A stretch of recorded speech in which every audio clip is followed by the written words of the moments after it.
Can't sleep tonight? Then stay a while. There are 5 stories waiting, pieces of other lives, told softly under the rain. Nothing too loud, nothing too fast, just enough to keep you company until the world wakes up again. Story 1, After Hours at the Museum. Working night security at a museum sounds more interesting than it actually is. Most people imagine grand halls filled with priceless artifacts, mysterious shadows, maybe the occasional supernatural encounter. The reality is 8 hours of walking the same corridors, checking the same doors, watching nothing happen on security monitors while you try not to fall asleep. My name is David, and I've been a night security guard at the Riverside Natural History Museum for about 2 years. I'm 31, took this job after my marriage fell apart, and I needed something simple, something that didn't require me to think too much or interact with people. Night shift at a museum was perfect. Just me, the exhibits, and the silence. The museum isn't huge, 3 floors, maybe 40,000 square feet total. We have the standard natural history stuff, dinosaur fossils on the first floor, including a full T-Rex skeleton that's the museum's pride and joy, mammals and taxidermy on the second floor, bears, wolves, a moose, that kind of thing. The 3rd floor is anthropology, ancient civilizations, artifacts from Egypt and Rome and South America, pottery and tools, and 1 actual mummy. I work 5 nights a week, 10 p.m. to 6 a.m. The routine is simple.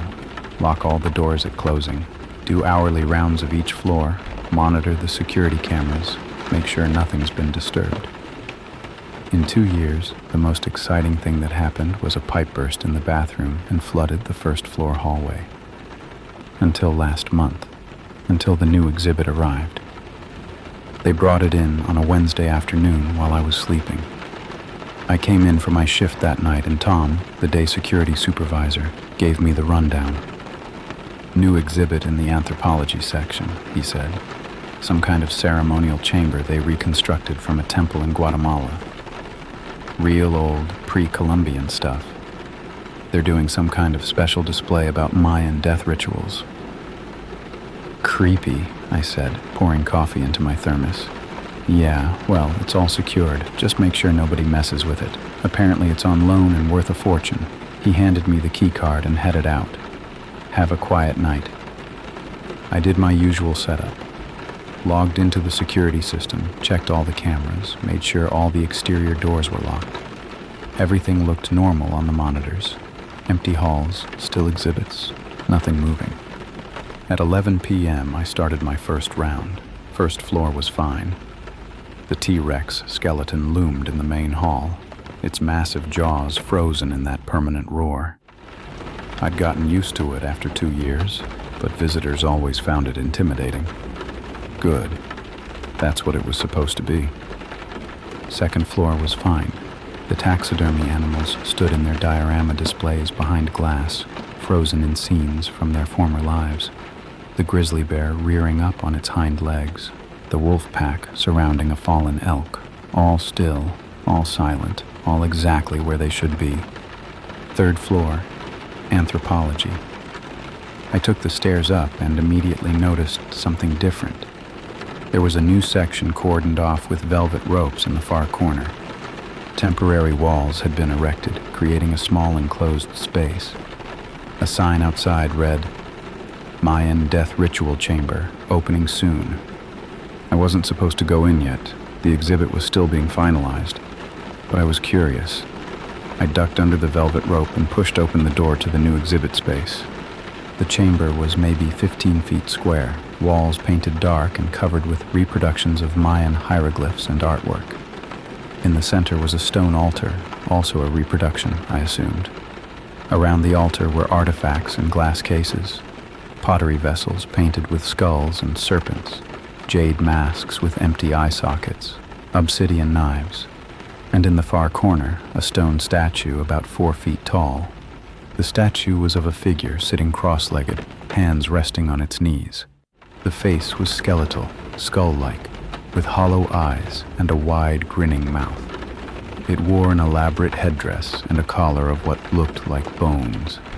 The whole thing was carved from a dark stone, almost black, and the craftsmanship was incredible. Even in the dim light, I could see every detail, every carved tooth, every etched line. There was a placard next to it, Apuch, Mayan god of death. Limestone statue, circa 800 CE.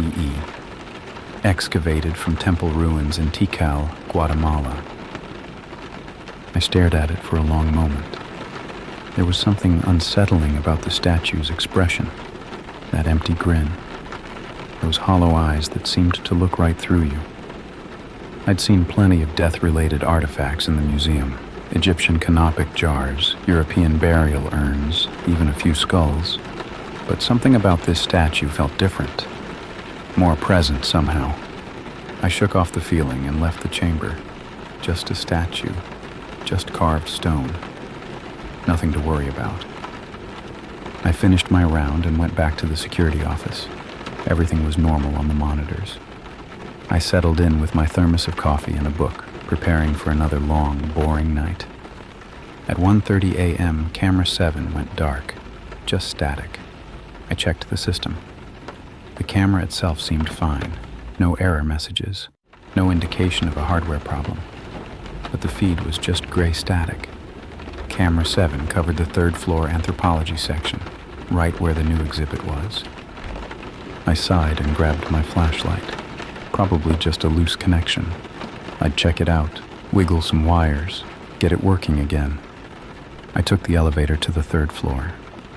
The doors opened onto the dark hallway, my flashlight cutting through the shadows. The anthropology section was quiet, the glass cases reflecting my light as I passed, ancient pottery, woven textiles, stone tools, all exactly where they should be. I reached camera 7, mounted high on the wall near the new exhibit. I couldn't see anything obviously wrong with it. No loose wires, no damage. I waved at it, checking if it would pick up movement.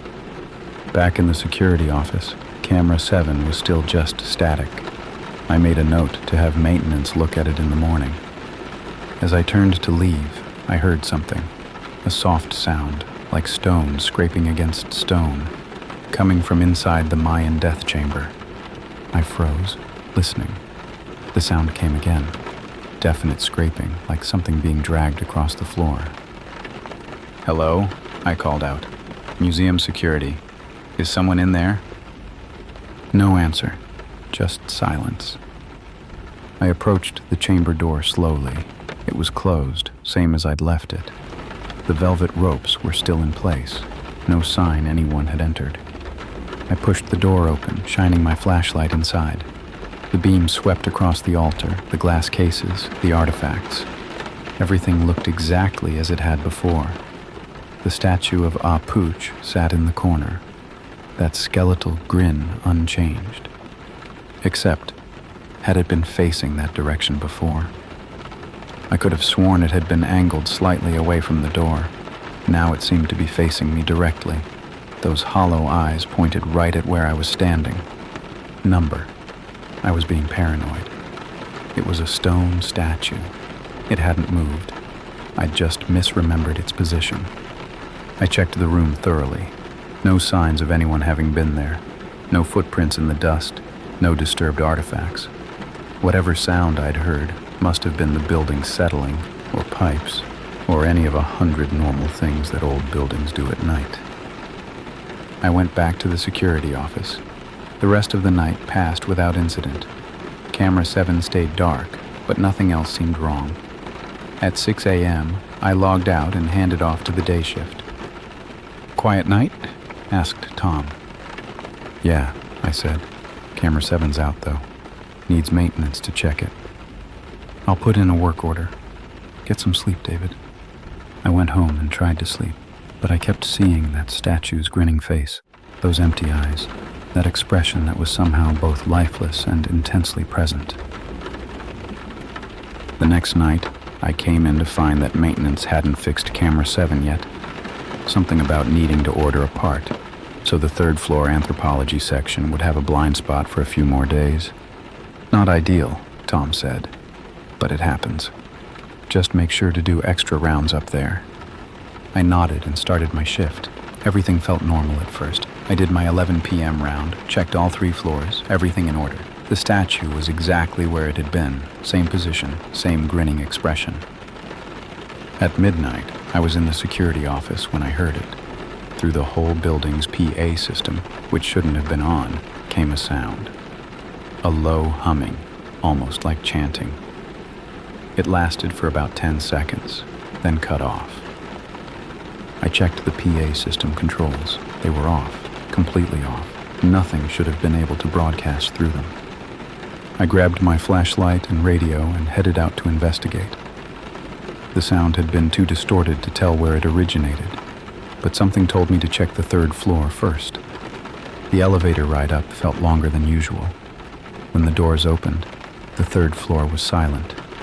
Not peaceful quiet, wrong quiet. The kind of silence that feels like something is listening. I walked down the hallway toward the anthropology section, my flashlight beam bouncing off glass cases. In the Egyptian section, the mummy in its sarcophagus seemed more prominent than usual. In the Native American section, the ceremonial masks seemed to watch me pass. I reached the Mayan death chamber. The door was open. I'd closed it. I knew I'd closed it. But now it stood wide open, darkness visible beyond the threshold. "Hello?" I called out again, my voice echoing. "This is security. If someone's in there, you need to come out now." No answer. I stepped inside the chamber, my flashlight sweeping the space. And that's when I saw it. The statue had moved.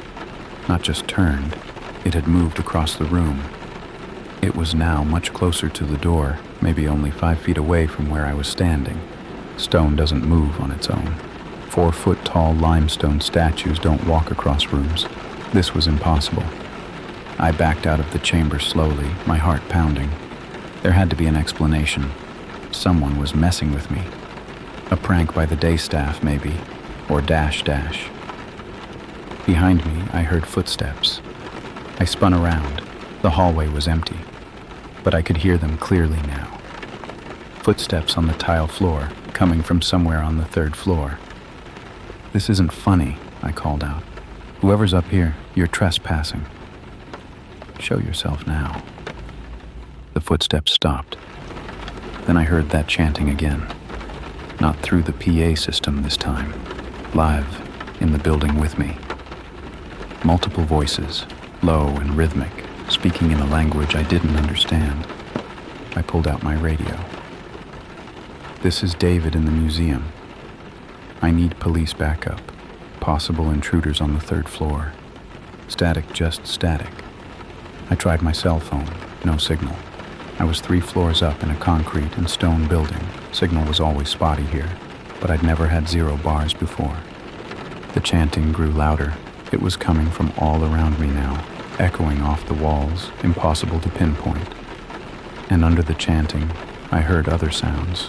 Stone scraping on stone. Heavy footsteps. Something large moving in the darkness. I ran for the stairs, not the elevator. Didn't trust being trapped in an enclosed space. I burst through the stairwell door and pounded down the steps, taking them 2 at a time. Behind me, I heard the stairwell door open again. Something was following me. Heavy, deliberate footsteps on the stairs, getting closer. I hit the 2nd floor landing and kept going. 1st floor, ground level, almost to the exit. The footsteps behind me were getting closer. Impossibly fast now. Stone grinding against stone with each step. I burst out of the stairwell into the main hall. The T-Rex skeleton loomed above me. The emergency exit was right there, 30 feet away. I ran for it. Something grabbed my ankle. I went down hard, hitting the marble floor with enough force to knock the wind out of me. I twisted around to see what had grabbed me, and my flashlight beam illuminated it. The statue.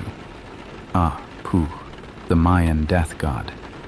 It was on the floor behind me, one stone hand wrapped around my ankle, that skeletal face grinning up at me. It was alive. The statue was alive.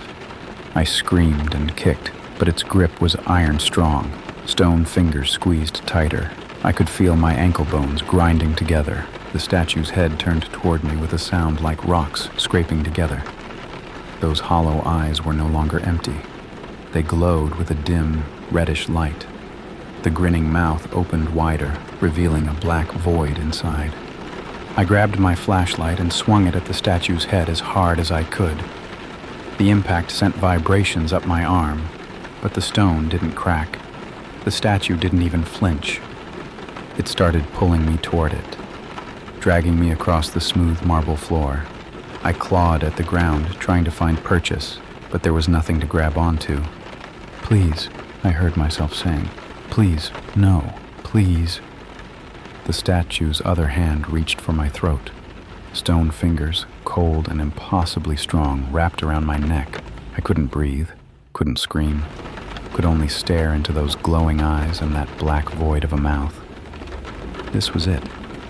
I was going to die on the museum floor, killed by a walking statue of a death god. Then I heard breaking glass. The statue's head snapped toward the sound. Its grip on my throat loosened slightly. I gasped for air, spots dancing in my vision. More breaking glass, footsteps, human footsteps running. "Hey!" A voice. Human, male. "Let him go." The statue released me and rose to its feet with that terrible grinding sound. It stood at full height, maybe 4 feet tall, but radiating a presence much larger. It turned toward the voice. I rolled away, coughing, my throat on fire. Through watering eyes, I saw Tom, the day shift supervisor. He was holding a fire extinguisher, backing away from the statue as it advanced on him. "David, run!" he shouted. "Get out of here!" But I couldn't leave him. I struggled to my feet, my ankles screaming in pain. Looked around desperately for a weapon, anything. The fire alarm, on the wall, 10 feet away. I limped toward it and pulled it. The alarm shrieked to life. Lights flashed, and this was the important part. The sprinkler system activated. Water began pouring from the ceiling, drenching everything. The statue stopped, its head tilted upward as water cascaded over its stone surface. The reddish glow in its eyes flickered. Tom didn't waste the opportunity. He swung the fire extinguisher at the statue's head with everything he had. This time, something happened. A crack appeared in the stone, a hairline fracture running from the top of the skull down through one eye socket. The statue shuddered, reached for its head with both hands. The glow in its eyes was fading. "Again!" I shouted. "Hit it again!" Tom swung again. Another crack. The statue was coming apart, fissures spreading across its surface like a windshield after an impact. Pieces of limestone began to fall away. With a sound like a building collapsing in miniature, the statue broke apart. Chunks of stone hitting the wet marble floor, scattering across the hall. Within seconds, it was just rubble, just broken pieces of carved limestone, no longer moving, no longer alive. Tom and I stood there in the pouring sprinkler water, breathing hard, staring at the debris. "What the hell was that?" Tom finally said. "I don't know," I managed. My throat hurt to talk. "I don't know." The police arrived about 10 minutes later, responding to the fire alarm. Then the fire department. Then Dr. Martinez, the museum director, looking furious and terrified in equal measure. We tried to explain what happened. Tom had forgotten something at work and come back to get it. Heard me screaming. Broke a window to get inside faster. Found me being attacked by the statue. They didn't believe the statue part, of course. Thought we'd had some kind of shared delusion, or that there had been an intruder who escaped. But they couldn't explain my injuries, the bruising on my throat, the marks on my ankle.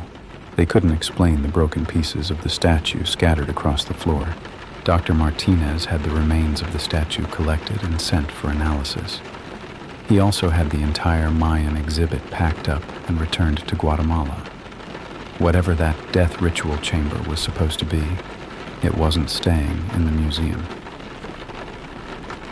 The analysis of the statue came back weird. The limestone tested as ancient, definitely from the right time period and region. but there were things in the stone that shouldn't be there. Organic compounds, traces of blood and bone integrated into the rock at a molecular level. It's like the statue was made with human remains mixed into the stone, the lab technician told Dr. Martinez, according to Tom, who overheard. But that shouldn't be possible. You can't integrate organic material into limestone like that. It would decay. Unless it was part of the ritual. Unless whoever made that statue intended for it to be more than just carved rock. Unless they were creating a vessel for something. I quit 3 days later. Gave my 2 weeks notice, but Dr. Martinez told me not to bother coming back. I think he wanted me gone, wanted to pretend the whole thing never happened. He couldn't fire me. I'd been attacked on the job, but he could accept my resignation immediately. Tom quit too. Said he couldn't walk those halls anymore, knowing what was possible, knowing that sometimes the exhibits aren't just objects. Sometimes they're something else. The museum hired new security. They didn't tell them what happened, just said there had been an incident and some exhibits had been removed. Business as usual. But I've heard things since then, from people who still work there. The night security guards hear chanting sometimes, see shadows that don't match any physical object, find artifacts moved from where they should be, and sometimes they say, on the 3rd floor where the Mayan exhibit used to be, you can still see footprints in the dust. Small footprints, about the size that a 4-foot statue would make, appearing overnight in areas that haven't been disturbed in weeks. The thing is, I've done research since that night, looked into Apuch and Mayan death rituals, found things that made my blood run cold. Apuch wasn't just a god of death in Mayan mythology. He was a hunter, a collector of souls. His priests would perform rituals to give him physical form, to let him walk the earth and claim those who were marked for death. The ritual chamber we'd reconstructed, it wasn't just for display. It was functional. We'd recreated the exact conditions the ancient Maya used to summon their death god. And by bringing the statue into that space, by activating all the elements of the ritual even unknowingly, we'd given Apuch exactly what he needed to wake up. I was just the first person he encountered, the first soul to be claimed. If Tom hadn't shown up when he did, I'd be dead, and the statue would have gone back to its dormant state, waiting for the next night, the next guard, the next victim. How many people had it killed in the centuries before it ended up in that museum? How many souls had Apuch collected? And here's what really keeps me up at night. The statue we destroyed was one piece, one artifact from one temple. But there are other Mayan sites, other temples, other statues that might be sitting in museums right now, dormant, waiting for someone to recreate the right conditions, waiting to wake up. I work construction now, outdoor work, daylight only. I don't do nights anymore, can't do nights. Every time darkness falls, I think about that museum, about that statue with its glowing eyes and its crushing grip, about how close I came to becoming another soul in its collection.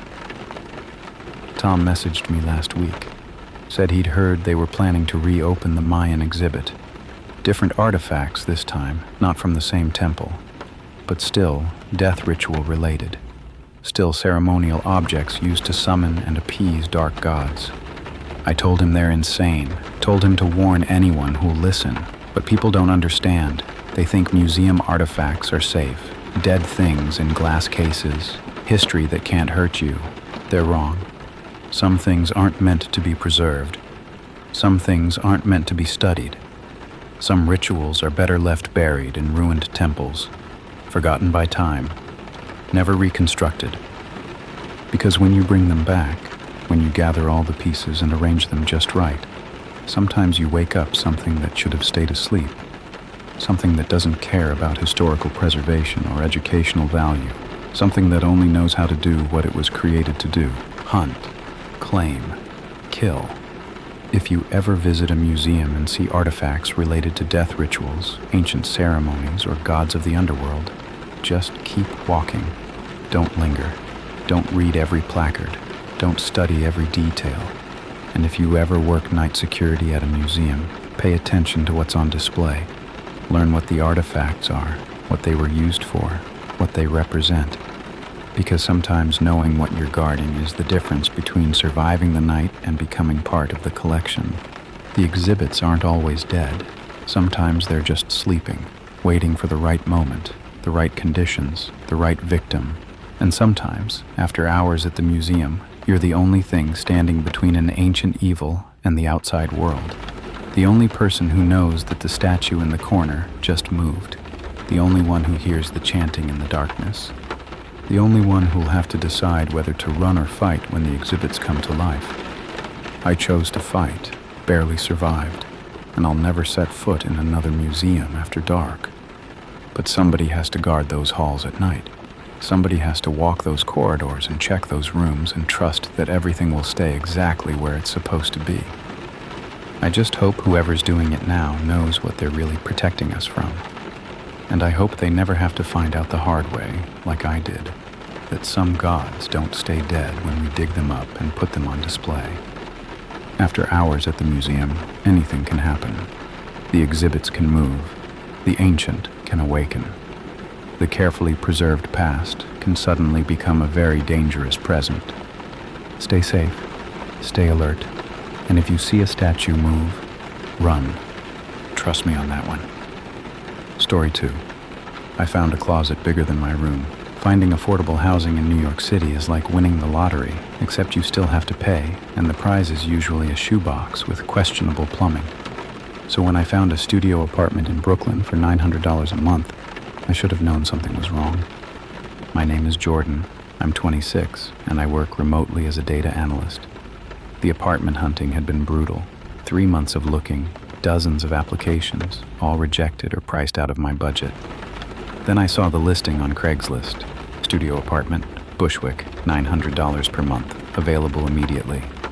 The photos looked fine, small sure, but that's New York. A combined living space and bedroom, tiny kitchen along one wall, bathroom that looked like it had been updated sometime in the past decade. Nothing fancy, but clean and livable. I emailed within 5 minutes of seeing the listing. The landlord, a guy named Mr. Petrov, responded within an hour. Could I see it today? Yes, I absolutely could. The building was one of those older Brooklyn walk-ups. 6 stories, red brick, fire escapes zigzagging down the front. Mr. Petrov met me at the street entrance. He was maybe 60, Eastern European accent, wearing a cheap suit that had seen better days. 4th floor, he said, leading me up the narrow stairwell. No elevator, but good exercise, yes? The apartment was 4C at the end of a dim hallway that smelled like decades of cooking and old carpet. Mr. Petrov unlocked the door and gestured me inside. It was exactly as advertised, maybe 300 square feet, a single room with a kitchen counter along one wall and a bathroom off to the side, one window overlooking the street, radiator heat, hardwood floors that were worn but solid. Very good apartment, Mr. Petrov said. Previous tenant, she lived here 5 years. Very quiet, very clean. Why did she leave? I asked. He hesitated, just a fraction of a second, but I noticed. She relocated for work. Very sudden. I walked around the space, checking outlets, testing the faucet, opening cabinets. Everything seemed functional. And for $900 a month in Brooklyn, I wasn't going to nitpick. There was one closet, a narrow door next to the bathroom. I opened it. Standard closet. About 3 feet wide, 2 feet deep, a rod for hanging clothes, and a shelf above. Empty, except for some wire hangers left behind. Closet space is good, yes? Mr. Petrov said. It's fine, I said. For a studio apartment, any closet space was a luxury. I'll take it. His eyebrows raised. You don't want to think about it? See other places? I've been looking for 3 months. This is the best thing in my budget. If it's still available, I'll take it. Something flickered across his face. Not pleasure at finding a tenant. Something else. Regret, maybe, or concern. But it was gone before I could analyze it. Very well. First, last, security deposit. You can move in this weekend. I signed the lease that afternoon, handed over a check that cleaned out most of my savings, and tried not to think about the fact that I'd just committed to a year in an apartment I'd spent less than 15 minutes viewing. I moved in on Saturday with help from my friend Kira. It didn't take long. I didn't own much. A bed, a desk, a dresser, some boxes of clothes, and kitchen supplies. Everything fit easily in the small space. "It's cozy," Kira said, which was code for "it's tiny." "It's affordable," I countered, "and it's mine. No roommates, no lease renewals every 6 months, just mine." After Kira left, I spent the rest of the day unpacking and organizing. The closet swallowed most of my clothes easily. I had room for hanging items on the rod and folded clothes on the shelf. There was even empty space left over. That first week was normal. I set up my workspace at the desk by the window, adjusted to the sounds of the building. Footsteps overhead, pipes clanking, sirens from the street below. Typical New York apartment living. On Thursday night, I was getting ready for bed when I noticed something odd about the closet. The door was open. I always left it open. No reason to keep it closed. And from my bed, the closet looked deeper than it should. I got up and walked over to it. No, it was the same. 3 feet wide, 2 feet deep. The back wall where it should be. I was just tired, seeing things in the dim light. I closed the door and went to sleep. Friday morning, I was looking for a specific sweater. I knew I'd hung it in the closet, but I couldn't see it on the rod. I pushed aside the other hanging clothes, reaching toward the back. My hand hit the back wall, except it felt further away than 2 feet. More like 3 feet, maybe 4. I stepped into the closet, pulling the chain for the overhead bulb. Light filled the small space, but it wasn't small anymore. The back wall was definitely further away than it should be. Not dramatically so, but noticeably. Maybe 5 feet deep now instead of 2. I stood there, confused. Had I misjudged the depth when I first looked at the apartment? Had I been wrong about the measurements? I paced it off, 5 feet from the door to the back wall. I stepped out of the closet and looked at it from the outside. From this angle, it should be 2 feet deep, maybe 2.5. But I'd just measured 5 feet inside. That didn't make sense. The space inside should match the space outside. That's how buildings worked. I grabbed my phone and took photos. Inside the closet, outside the closet, from different angles. I'd look at them later, figure out if I was missing something obvious. I found my sweater. It had been pushed all the way to the back, further back than I remembered hanging it. I put it on and tried to forget about the weird spatial discrepancy, but I couldn't. All day, while I was working, I kept glancing at the closet, kept thinking about those measurements, kept wondering if I was losing my mind or if something genuinely weird was happening. That night, I measured the closet again. 6 feet deep. It was growing. I measured the wall on the outside, from my room.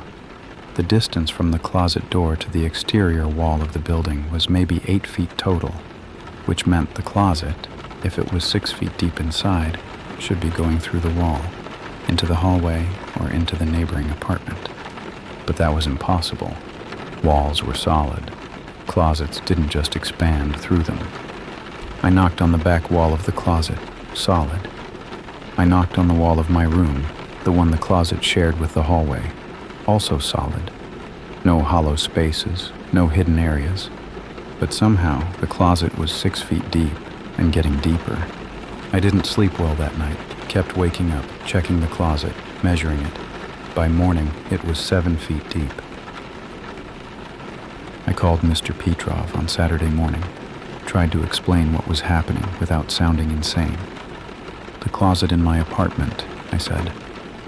"There's something wrong with it. It seems to be getting bigger." Silence on the other end. "Mr. Petrov?" "Yes, I am here." His voice was tight. "How much bigger?" "It was 2 feet deep when I moved in. Now it's about 7 feet, and it's growing every day." More silence. Then, you should not go in the closet. What? Why? What's happening? Just do not go in. Do not go past the door. I will come look at it. He hung up before I could ask more questions. He showed up an hour later, looking nervous. Wouldn't meet my eyes. He went straight to the closet, opened the door, looked inside. 7 feet, he muttered. Already 7 feet. What's happening? I demanded. Why is my closet defying physics? He closed the closet door and turned to me. The previous tenant. She did not relocate for work. She went into the closet and did not come back out. My blood ran cold. What do you mean she didn't come back out? She called me, like you did. Said the closet was getting bigger. I told her not to go in, but she was curious. She wanted to see how far it went. He looked at the closed door. I found her belongings still here, her phone, her wallet. But she was gone. The closet was empty. That's not possible. Closets don't eat people. That's insane. And yet, he gestured at the door. Your closet is 7 feet deep when it should be 2. You tell me what is possible. I stared at the closet door. So what do I do? Just never use my closet? Live with the constant threat of an expanding, impossible space in my apartment? Do not go in past the threshold, he said firmly. Reach in to get clothes if you must, but do not step inside. And if it gets too big, if it keeps growing, you call me. We break the lease, you move out. And what happens to the next tenant? I asked. Do you just keep renting this apartment, not telling people about the closet that eats residents? He had the decency to look ashamed. The closet does not always do this. Sometimes it is normal for years. Other times. He trailed off. I inherited this building from my uncle. He warned me about 4C, said some apartments have irregularities, that certain spaces do not follow normal rules. And you still rent it out. I was angry now. You still take people's money and put them in danger. I need the income, he said simply. And I warn them. I try to warn them. Most people, they do not have problems. The closet stays normal. They live here for years. No issues. But some people, I said, like the previous tenant, they disappear. He nodded. I am sorry. I should have told you before you signed the lease, but I thought, I hoped, it would be fine, that the closet would behave. After he left, I sat on my bed and stared at the closet door. I'd paid first, last, and security deposit. I couldn't afford to just move out. I'd be out thousands of dollars, and I'd have to start the apartment search all over again. But I also couldn't live with a mysterious, expanding closet that had apparently swallowed my predecessor. I made a decision. I'd be careful. I'd follow Mr. Petrov's instructions. I wouldn't go into the closet, but I also wouldn't just ignore it. I'd monitor it, document it, figure out what was happening, if I could. I set up my phone to record the closet overnight. Time-lapse mode, aimed at the open door. I wanted to see if it grew gradually or in spurts. Wanted to understand the pattern. In the morning, I watched the footage. At 3:17 a.m., the closet suddenly expanded. Not gradually. In one frame, it was 7 feet deep. In the next frame, it was 8 feet deep. Like someone had added a foot of space instantly, between 1 second and the next. And in that expanded space in the back of the closet, I could see something. A shadow. Movement. Something that wasn't there before and was gone by the next frame. I watched that segment over and over. Enhanced the image as much as my phone would allow. There had definitely been something, or someone, in the back of the closet when it expanded. A figure, human-shaped, standing in the newly created space. Then the space grew another foot, pushing the figure further back, further into the depths, and it was gone from the camera's view, swallowed by the darkness. The closet was 9 feet deep now, 9 feet of space where there should be 2. 9 feet that existed somewhere that wasn't quite connected to my apartment or to reality. I couldn't use the closet anymore. Couldn't even reach in to grab clothes. The back was too far away, and I was afraid that if I leaned in too far, I'd lose my balance, fall forward, end up like the previous tenant. I moved all my hanging clothes to a rack I bought from Target, packed my other clothes back into suitcases, and shoved them under my bed. The closet stood empty, door hanging open, darkness visible at the back, where there should be a wall. 10 feet deep on Monday, 12 feet on Wednesday, 15 feet by Friday. The closet was becoming less of a closet and more of a corridor. A tunnel leading somewhere I couldn't see and didn't want to go. I started hearing sounds from it at night.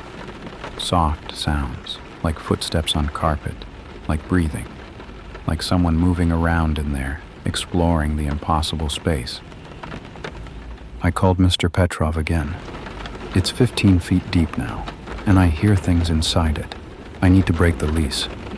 I will refund your deposits, he said quickly. All of them. But you must move out this weekend. Before ... Before what?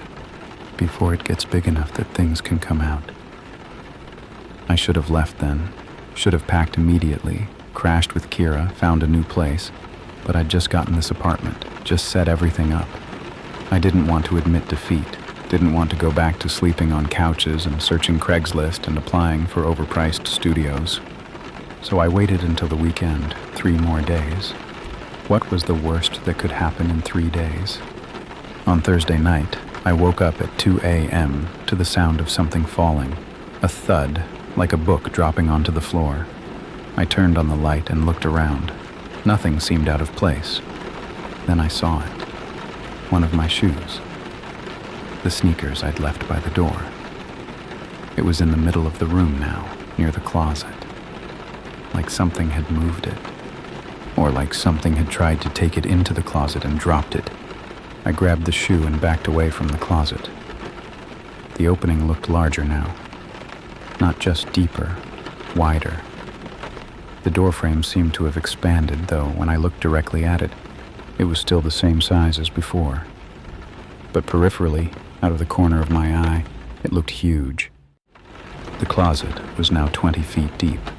I could see it stretching back, the walls narrowing in perspective, like looking down a hallway. The back was lost in darkness, too far away for the overhead bulb to illuminate. And in that darkness, I saw movement.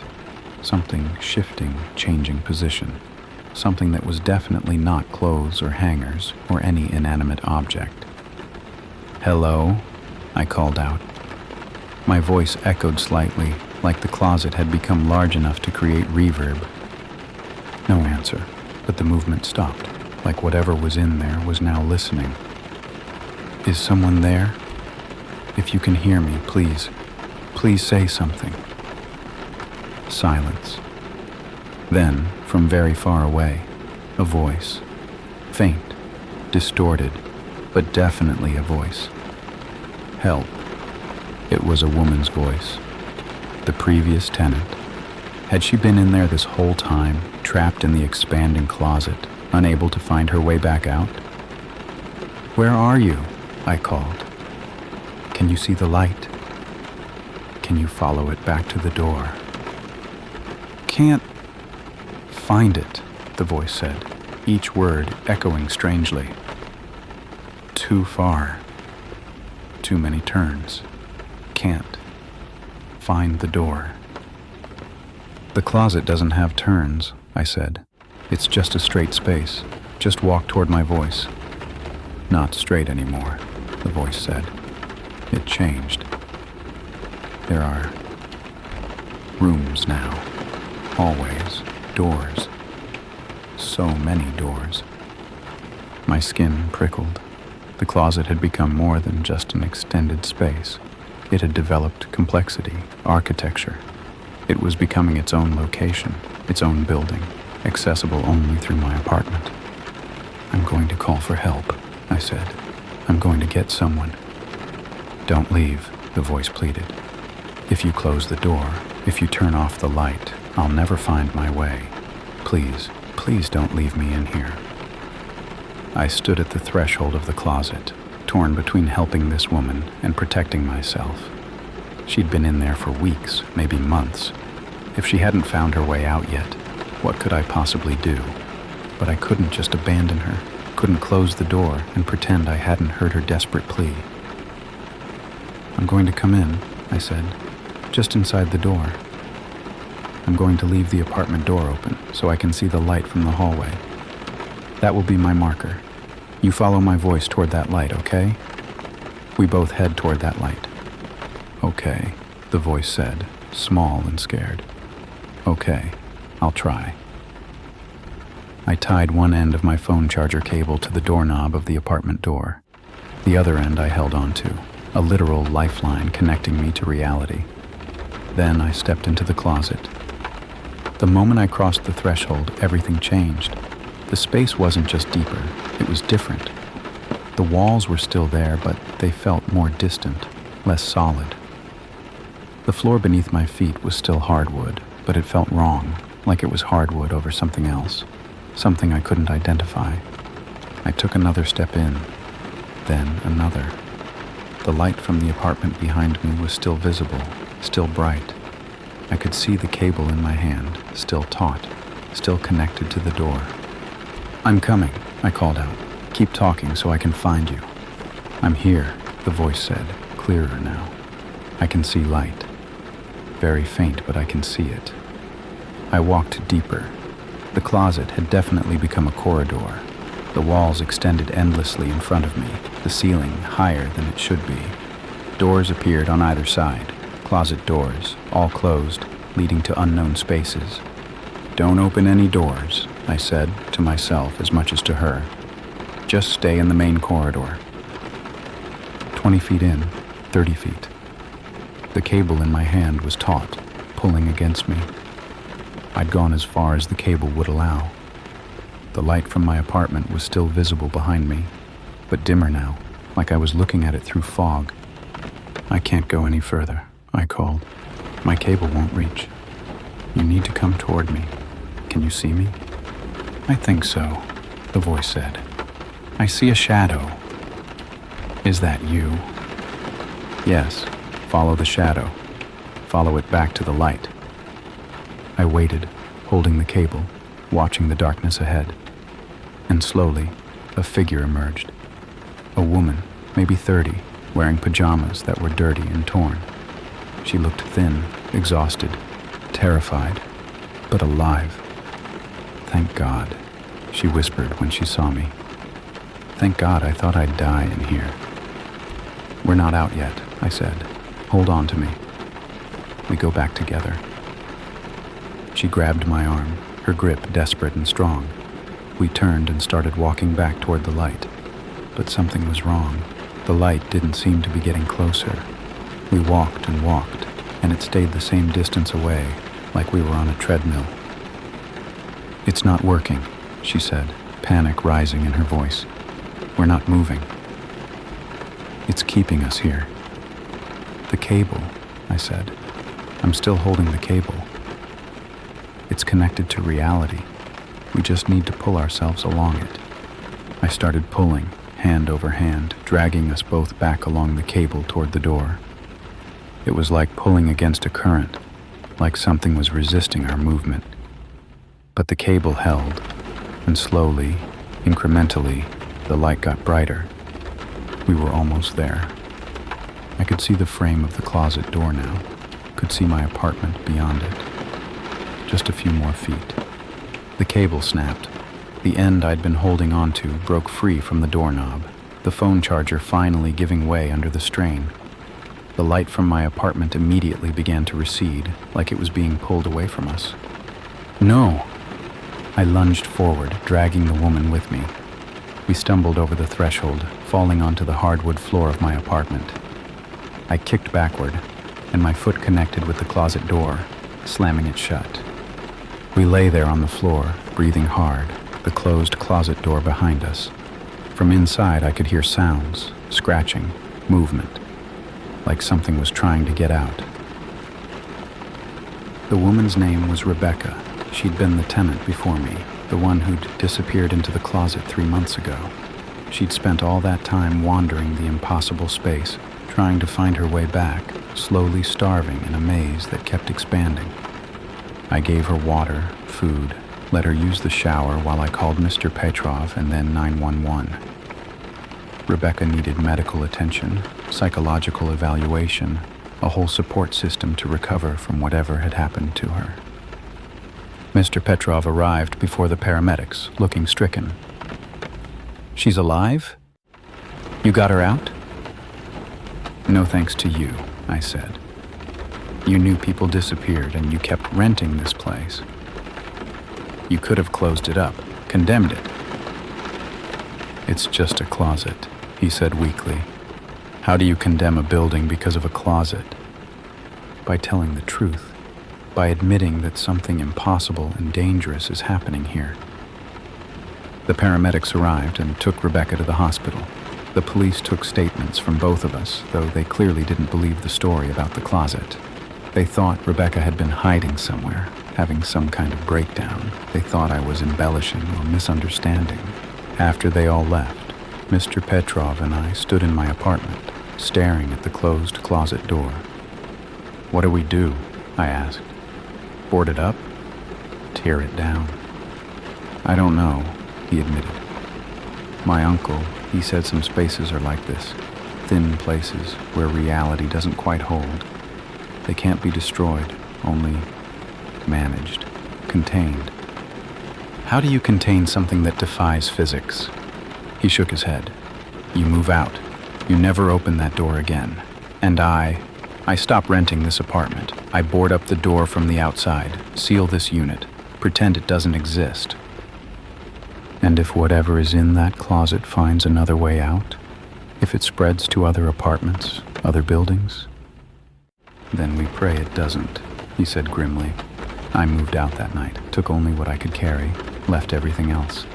Mr. Petrov refunded my deposits, paid me extra for my silence and my trauma, paid Rebecca too when she got out of the hospital, a substantial settlement to keep her from talking. The apartment 4C is empty now. The door to the unit is locked and reinforced. The closet door inside, I assume, is still closed. But I wonder sometimes what's happening behind that door. If the space is still expanding, if more doors are appearing, more corridors, more rooms in an impossible architecture that grows without limit. I wonder if it's just that one closet, or if there are others. Other thin places where space doesn't work right. Other apartments, other buildings, other rooms where you might open a door and find not a closet, but a gateway to somewhere that shouldn't exist. Rebecca recovered, physically at least. Mentally, she's still dealing with it. Still has nightmares about wandering endless corridors, about doors that lead to more doors, about spaces that expand forever. She moved back to Ohio, as far from New York as she could get. Last I heard, she refuses to open closets, uses open racks for her clothes, can't handle any enclosed space. I understand. I'm the same now. My new apartment, a properly priced normal studio, doesn't have a closet, just an alcove with a curtain. I can see everything, see that the space is exactly as deep as it should be, that no impossible architecture is developing when I'm not looking. But sometimes, late at night, I hear sounds, like footsteps in a distant hallway, like doors opening and closing in rooms that aren't there, like someone moving through spaces that exist between the walls of the world. And I wonder if I really escaped, or if by opening that closet, by stepping inside, I brought something back with me. Some connection to that impossible space. Some link that means I'll never be completely free of it. The closet was bigger than my room, and maybe, in some way, it's still growing, still expanding, still adding corridors and doors and rooms to an architecture that exists outside normal space, still waiting for someone curious enough or desperate enough to open the door and step inside. If you're looking for an apartment and the rent seems too good to be true, it probably is. If the landlord seems nervous or hesitant, ask questions. If previous tenants left suddenly with no explanation, walk away. And if you move into a place and something seems off about the closet, if it seems deeper than it should be, if the measurements don't add up, if you hear sounds from inside when it should be empty, get out. Immediately. Don't wait to see if it gets worse. Don't be curious about what's happening. Just leave. Because some spaces don't follow normal rules. Some closets are bigger than they should be, and some doorways lead to places you can't come back from. I found a closet bigger than my room. And I found out that sometimes the spaces we think we understand are just the beginning. That behind every door might be another door, another room, another impossible corridor leading deeper into spaces that shouldn't exist. The world has thin places, cracks in reality, closets that expand into infinity. And once you find one, once you know they exist, you can never feel completely safe in enclosed spaces again. Every closet might be the one that grows. Every door might be the one that leads somewhere else. Every enclosed space might be the beginning of an architecture that defies comprehension. I lived in apartment 4C for less than 2 weeks, but I'll be living with what I found there for the rest of my life. The closet was bigger than my room, and now, in my nightmares, it's bigger than the building, bigger than the city, bigger than everything. Still growing, still expanding, still waiting for someone to open the door. Story 3, the detour that never ended. Road trips are supposed to be straightforward. You plug your destination into GPS, follow the blue line, stop for gas and bathroom breaks, and eventually you arrive. Simple, predictable, safe. That's what I thought when I left Phoenix heading to Denver. 12 hours. Straight shot up through New Mexico and into Colorado. I'd done longer drives. This should have been easy. My name is Chris, I'm 34, and I'm a freelance photographer. I was driving to Denver for a wedding gig, good money, and an excuse to get out of the Arizona heat for a weekend. I left on a Thursday afternoon, planning to drive through the night and arrive Friday morning with time to rest before the rehearsal dinner. The drive started normally. I-17 north out of Phoenix, then onto I-40 east. The sun was setting behind me, painting the desert in shades of orange and red. My playlist was good, my coffee was hot, and I had a full tank of gas. Everything was perfect. I crossed into New Mexico around 9 p.m. The landscape changed from Arizona desert to New Mexico plains, flat and empty under a huge sky full of stars. Traffic was light. Mostly semis and the occasional car. The highway stretched ahead of me, straight and endless. Around 10:30, I saw the construction sign. Road work ahead, detour 2 miles. Standard highway construction. Annoying, but normal. I'd probably lose 20 minutes, maybe half an hour. No big deal. The detour sign appeared right where it said it would, with an arrow pointing to an exit ramp. I took it, following the detour markers onto a smaller highway. 2 lanes, no streetlights, just my headlights cutting through the darkness. The GPS recalculated. Proceed for 15 miles, then turn right onto County Road 47. 15 miles on a detour seemed like a lot, but I trusted the signs. They were official looking, orange diamonds with black arrows, reflective lettering. The kind of signs road crews put up all the time. I drove through the empty New Mexico night. No other cars, no buildings, no lights, except my own. Just darkness and stars, and the white line in the road. The playlist cycled through songs I'd heard 100 times. At the 15-mile mark, I saw the next detour sign. Right turn onto County Road 47, just like the GPS had said. I took it. The road got narrower, the pavement rougher, more rural, but still a legitimate road. Still marked with detour signs every mile or so. Proceed for 22 miles, the GPS said. 22 miles seemed excessive for a detour, but maybe the construction was more extensive than I'd thought. Maybe they were repaving a long stretch of highway. It happened. I drove. The county road wound through nothing, just flat desert scrubland. the occasional silhouette of a mesa in the distance. No towns, no ranches, no signs of human habitation, just me and the road and the night. After 20 miles, I started to feel uneasy.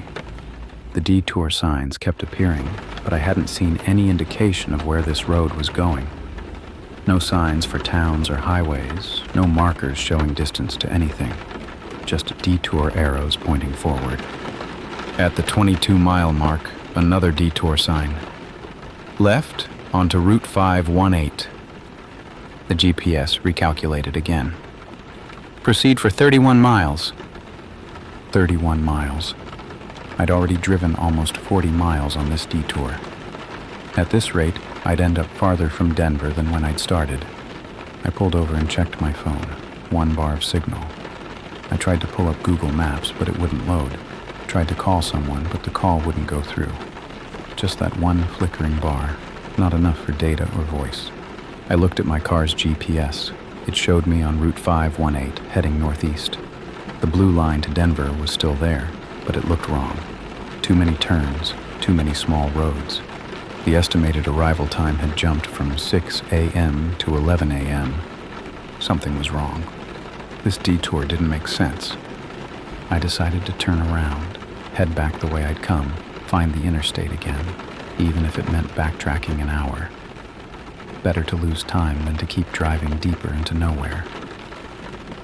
I turned the car around and headed back the way I'd come, but after about 2 miles, I saw a detour sign, pointing the opposite direction, the same direction I'd just come from. That was impossible. I'd just driven this road. There hadn't been a detour sign here before. I stopped the car and got out, walked up to the sign. It looked real. Official highway department sign, reflective lettering, proper mounting. But it was facing the wrong direction. Or I was going the wrong direction. I couldn't tell anymore. I got back in the car and kept driving, tried to retrace my route. But the road didn't look the same. The turns were different. The landmarks I'd passed before, a distinctive rock formation, a dead tree, they weren't there. After 10 miles, I reached an intersection. 4 roads meeting in the middle of nowhere, and on each road, a detour sign. All 4 pointing in different directions, all marked with the same official-looking symbols. I sat at that intersection for a long time, engine idling, trying to figure out which way I'd originally come from. But I couldn't remember. All 4 roads looked the same. Dark pavement, white lines, endless darkness beyond the reach of my headlights. I checked my gas gauge, still 3/4 full. Okay, I had plenty of fuel. I wasn't in danger of being stranded. I just needed to think logically, pick a direction, and commit to it. I chose the road that felt most like it headed west, back toward the interstate. Drove for another 15 miles. The detour signs kept appearing, kept directing me forward, and the GPS kept recalculating, kept adding miles to my journey, kept showing an arrival time that pushed further and further into the future. I'd been on this detour for almost 2 hours. I'd driven maybe 80 miles, and I had no idea where I was or how to get back to the interstate. At midnight, I saw lights ahead, the first lights I'd seen since taking the detour.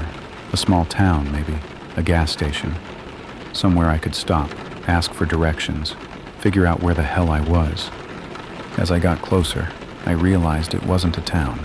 It was a rest area, one of those highway rest stops with bathrooms and vending machines and picnic tables. There were 2 other cars in the parking lot, both empty.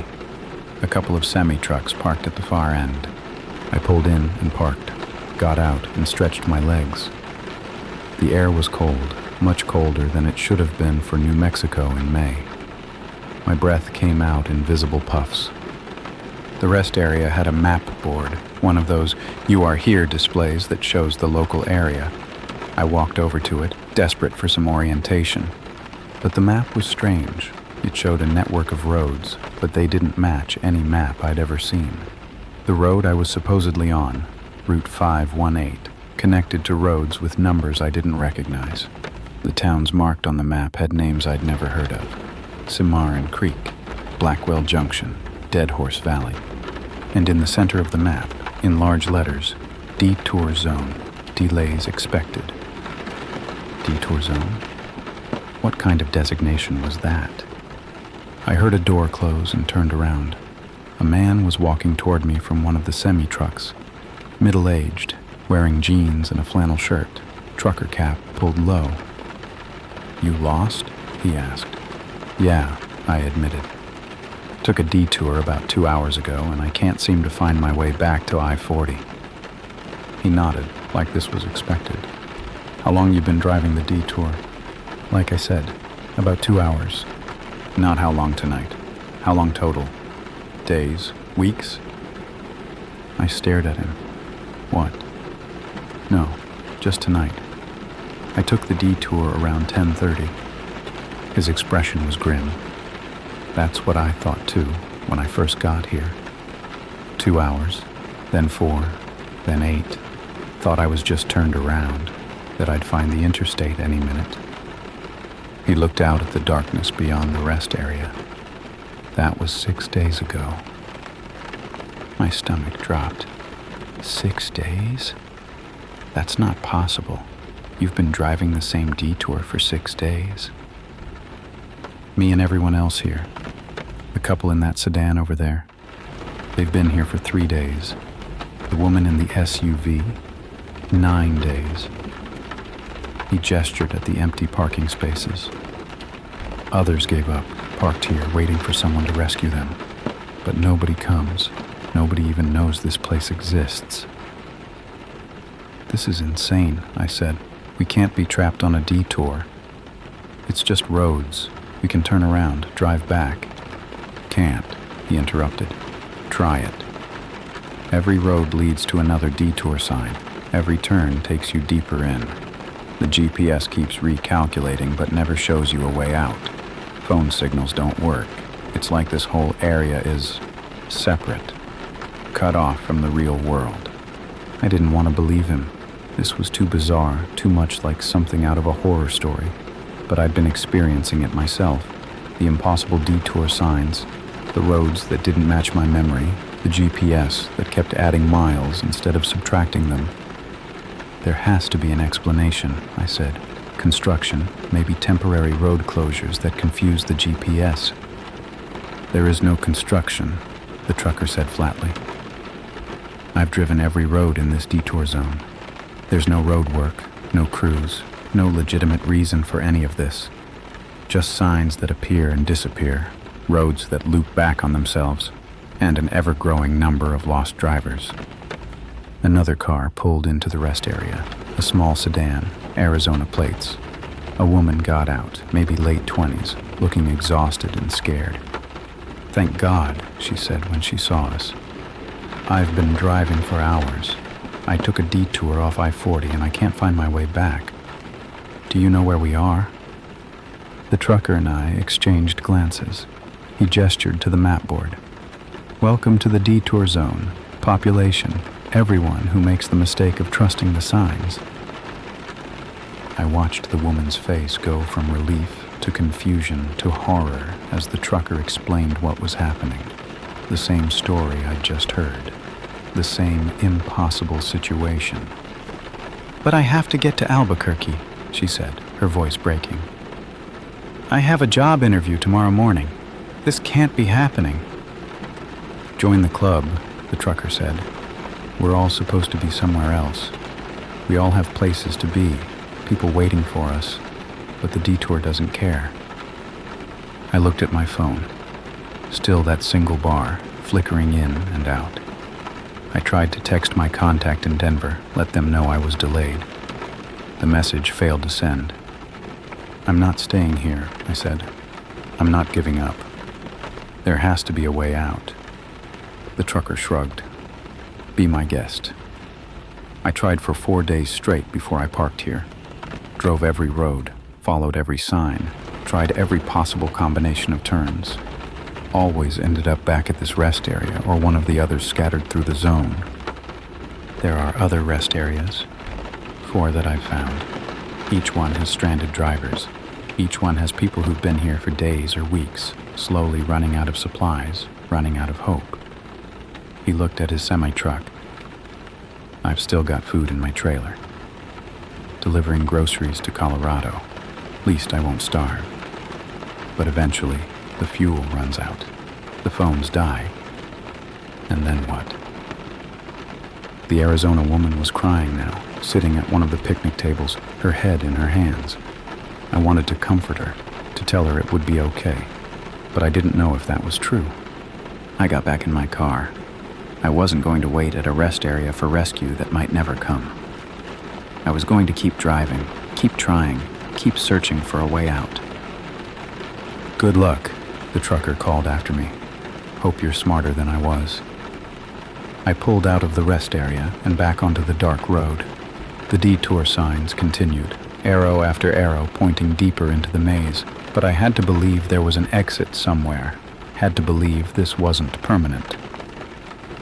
I drove through the night, following signs, taking turns, trying to find some pattern or logic to the detour route. But there was none. The roads wound through empty desert, connecting to other empty roads, all of them marked with those official-looking detour signs.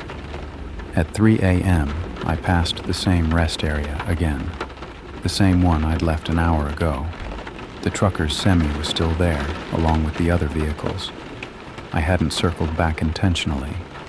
I'd been trying to drive east, but somehow I'd ended up back where I started. I kept driving.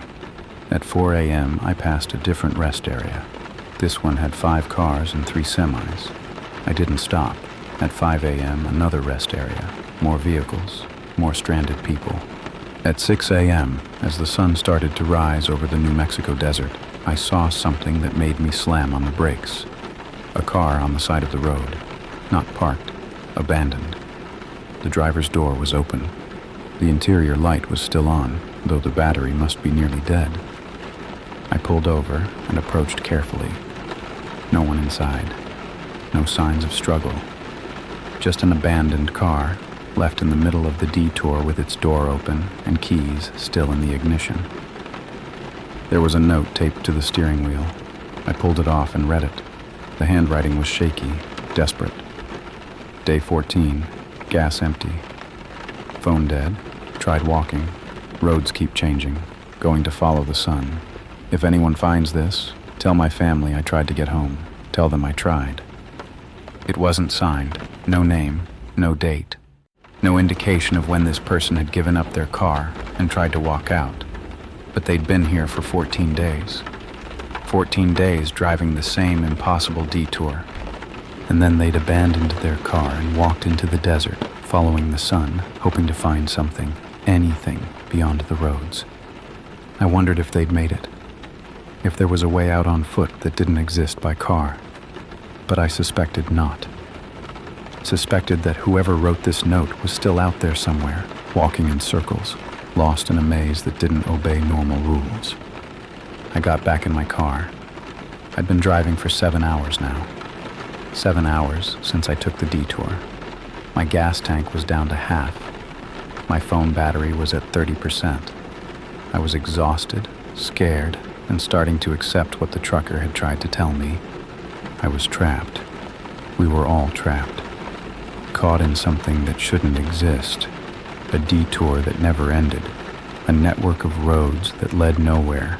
A pocket of reality that had broken off from the world and created its own rules. Day 2. That's what I called it, though time was getting weird.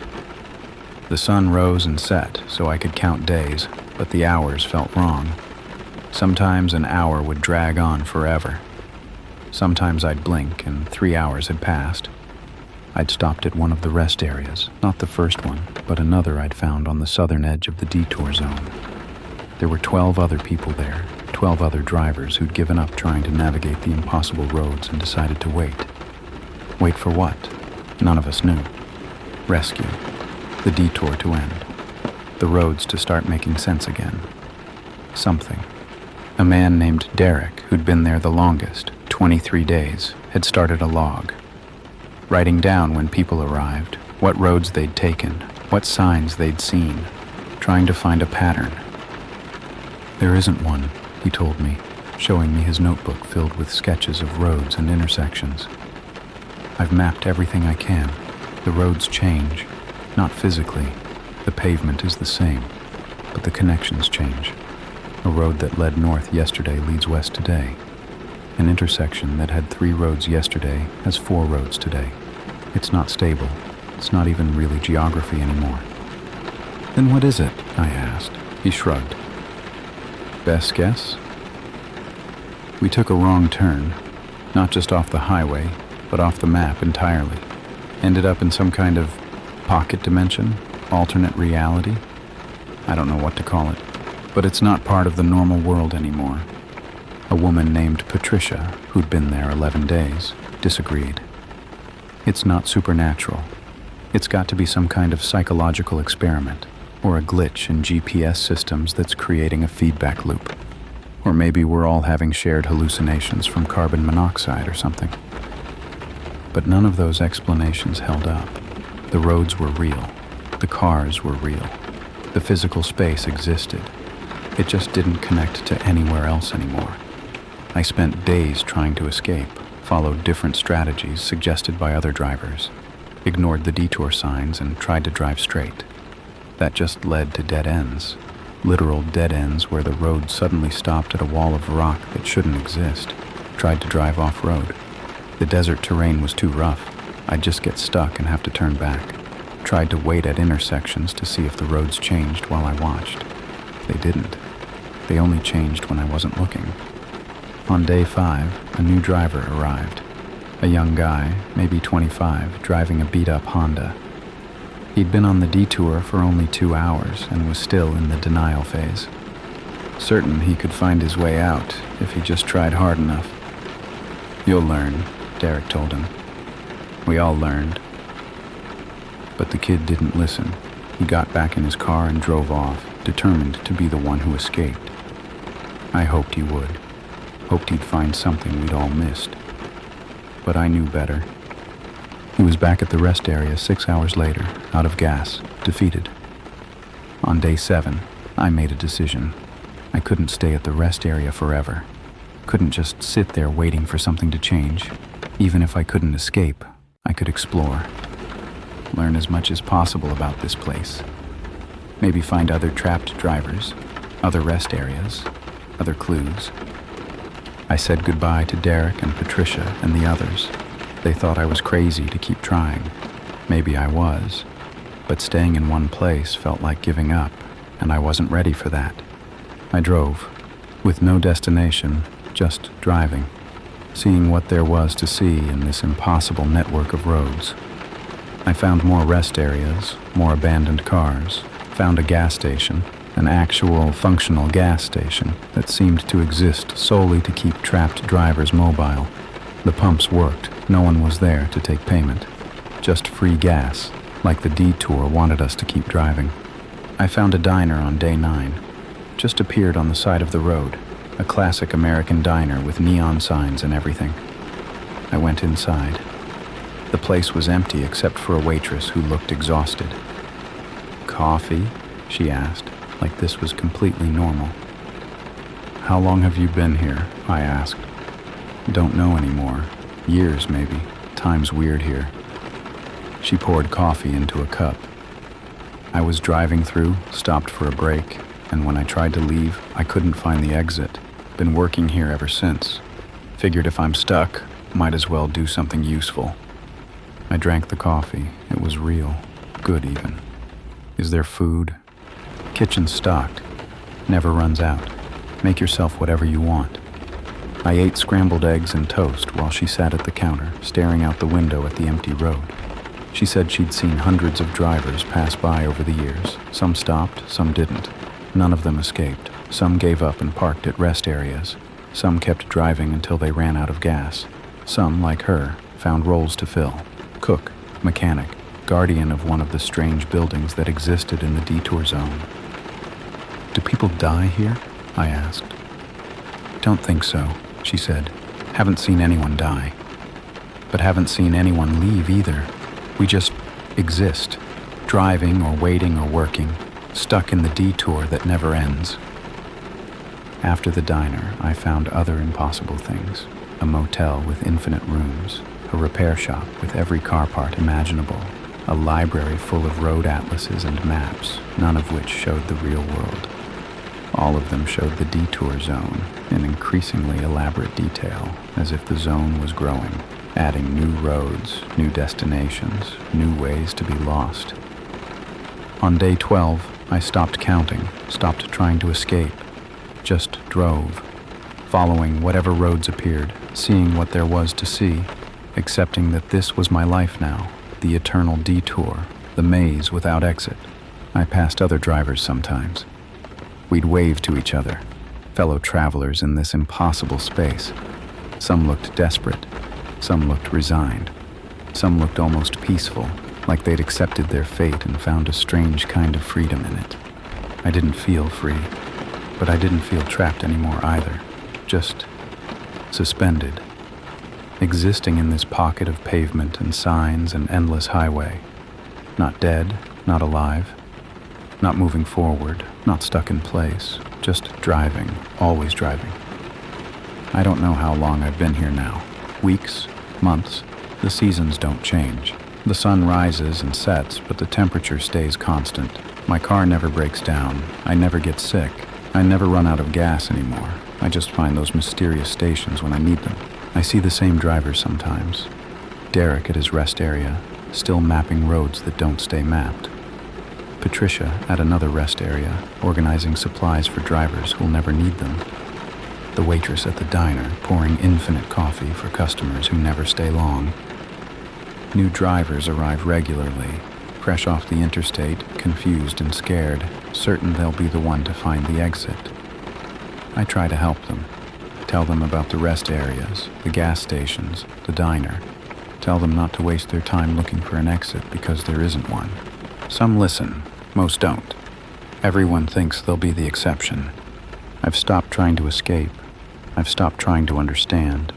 The detour exists. That's all that matters. It's a place, or a trap, or a dimension, or whatever you want to call it. And it's real. And I'm in it. The only thing I do now is warn people. When I'm near the edge of the detour zone, where new drivers enter, I try to flag them down. Try to tell them to turn around, to go back to the interstate, to ignore the detour signs. But they can't see me. Or they do see me but think I'm crazy.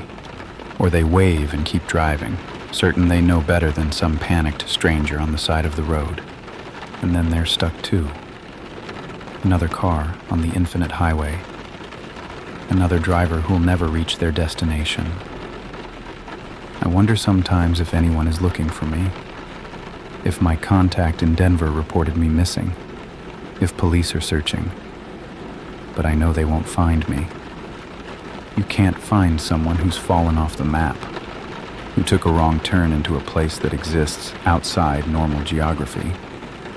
The wedding I was supposed to photograph happened without me. My apartment is probably empty now, lease expired, belongings in storage or thrown away. My life continues without me, or stopped completely, depending on how you look at it. But I'm still here, still driving, still seeing the same roads, the same signs, the same endless detour. There are worse fates, I suppose. I have freedom of movement. I have resources. I have other people when I want company.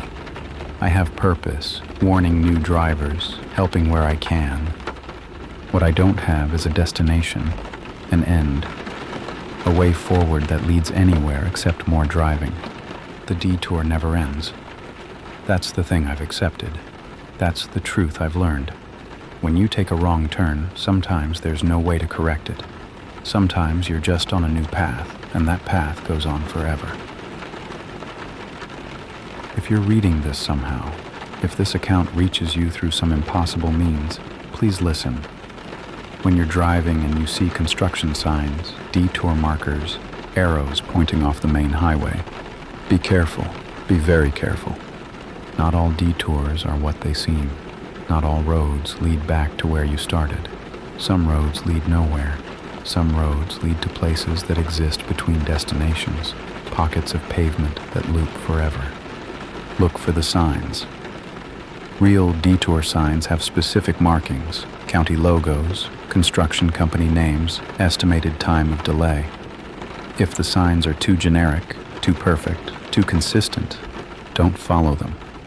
If your GPS starts recalculating over and over, adding miles instead of subtracting them, turn around immediately. Don't trust that you'll find your way eventually.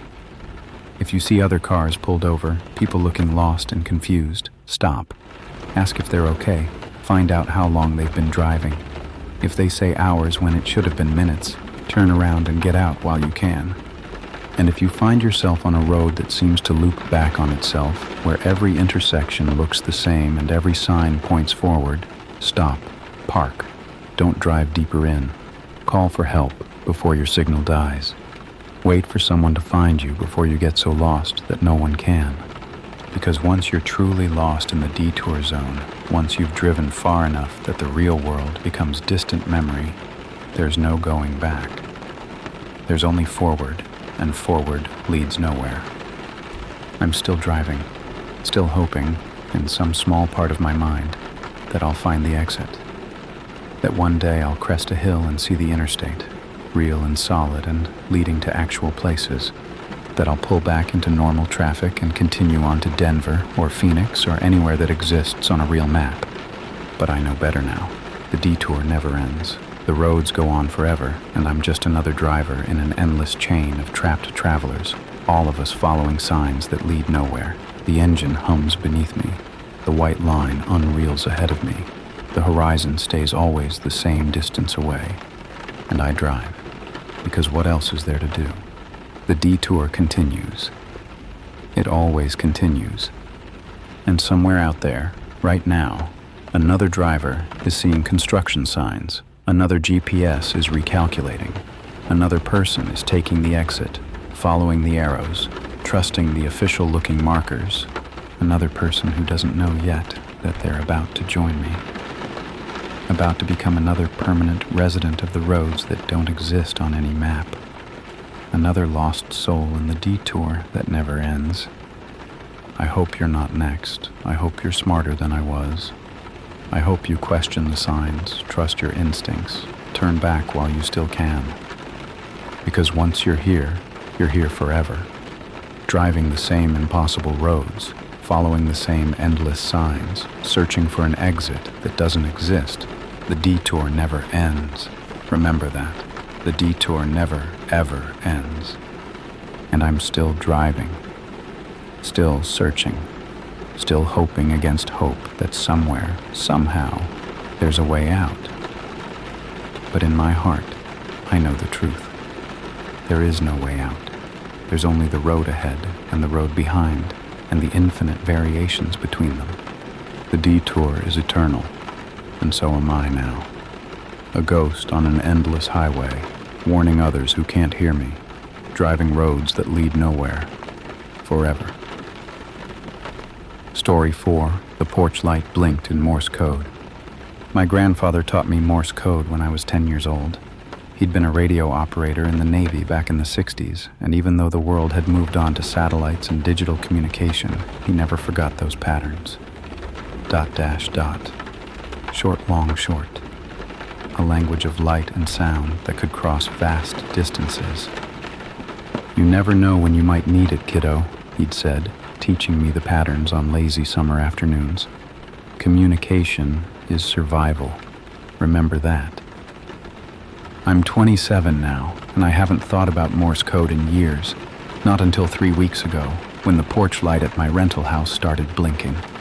My name is Olivia, and I live alone in a small 2-bedroom house in suburban Minnesota. It's nothing special. Built in the 70s, needs updating, slightly too expensive for what it is, but it's mine for now.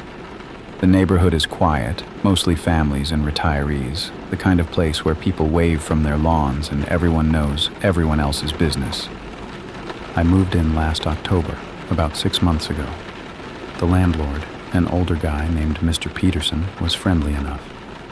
Gave me the standard tour, explained that the garbage goes out on Tuesdays, warned me that the basement gets damp in spring, normal landlord stuff.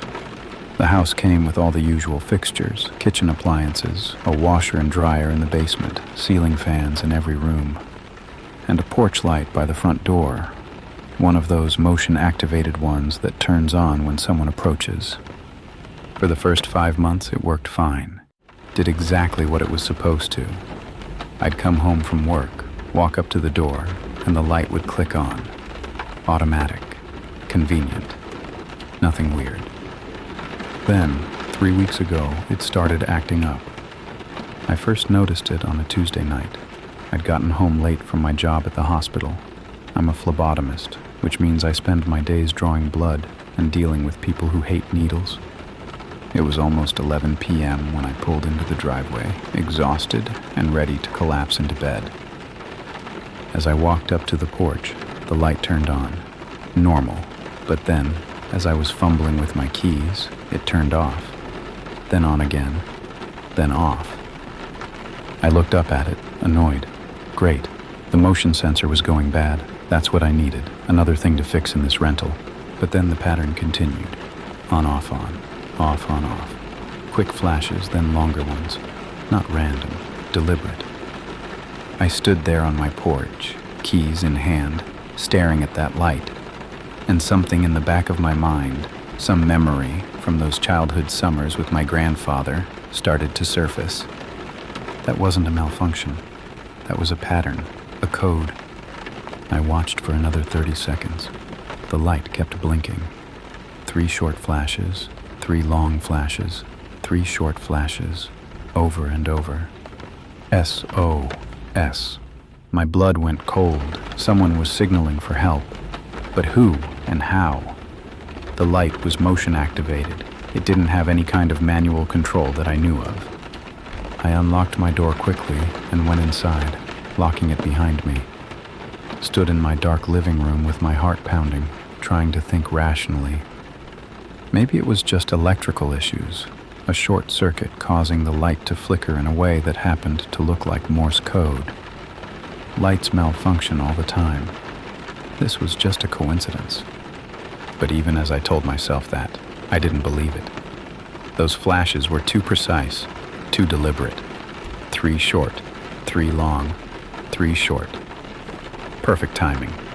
Perfect pattern. I peeked through my front curtains at the porch. The light had stopped blinking. It was just on now, steady and normal, illuminating the empty porch. I checked every room in my house, every closet, every corner, under the bed, behind the shower curtain. Everything was fine. No signs of intrusion. No one hiding anywhere. I was being paranoid. I went to bed, though it took me a long time to fall asleep. The next night, it happened again. Same time, around 11 p.m. when I got home from work. The light blinked SOS for about a minute, then stopped. This time I stood on the sidewalk and watched it, counted the patterns. 3 short, 3 long, 3 short. Pause. Repeat. I pulled out my phone and recorded it.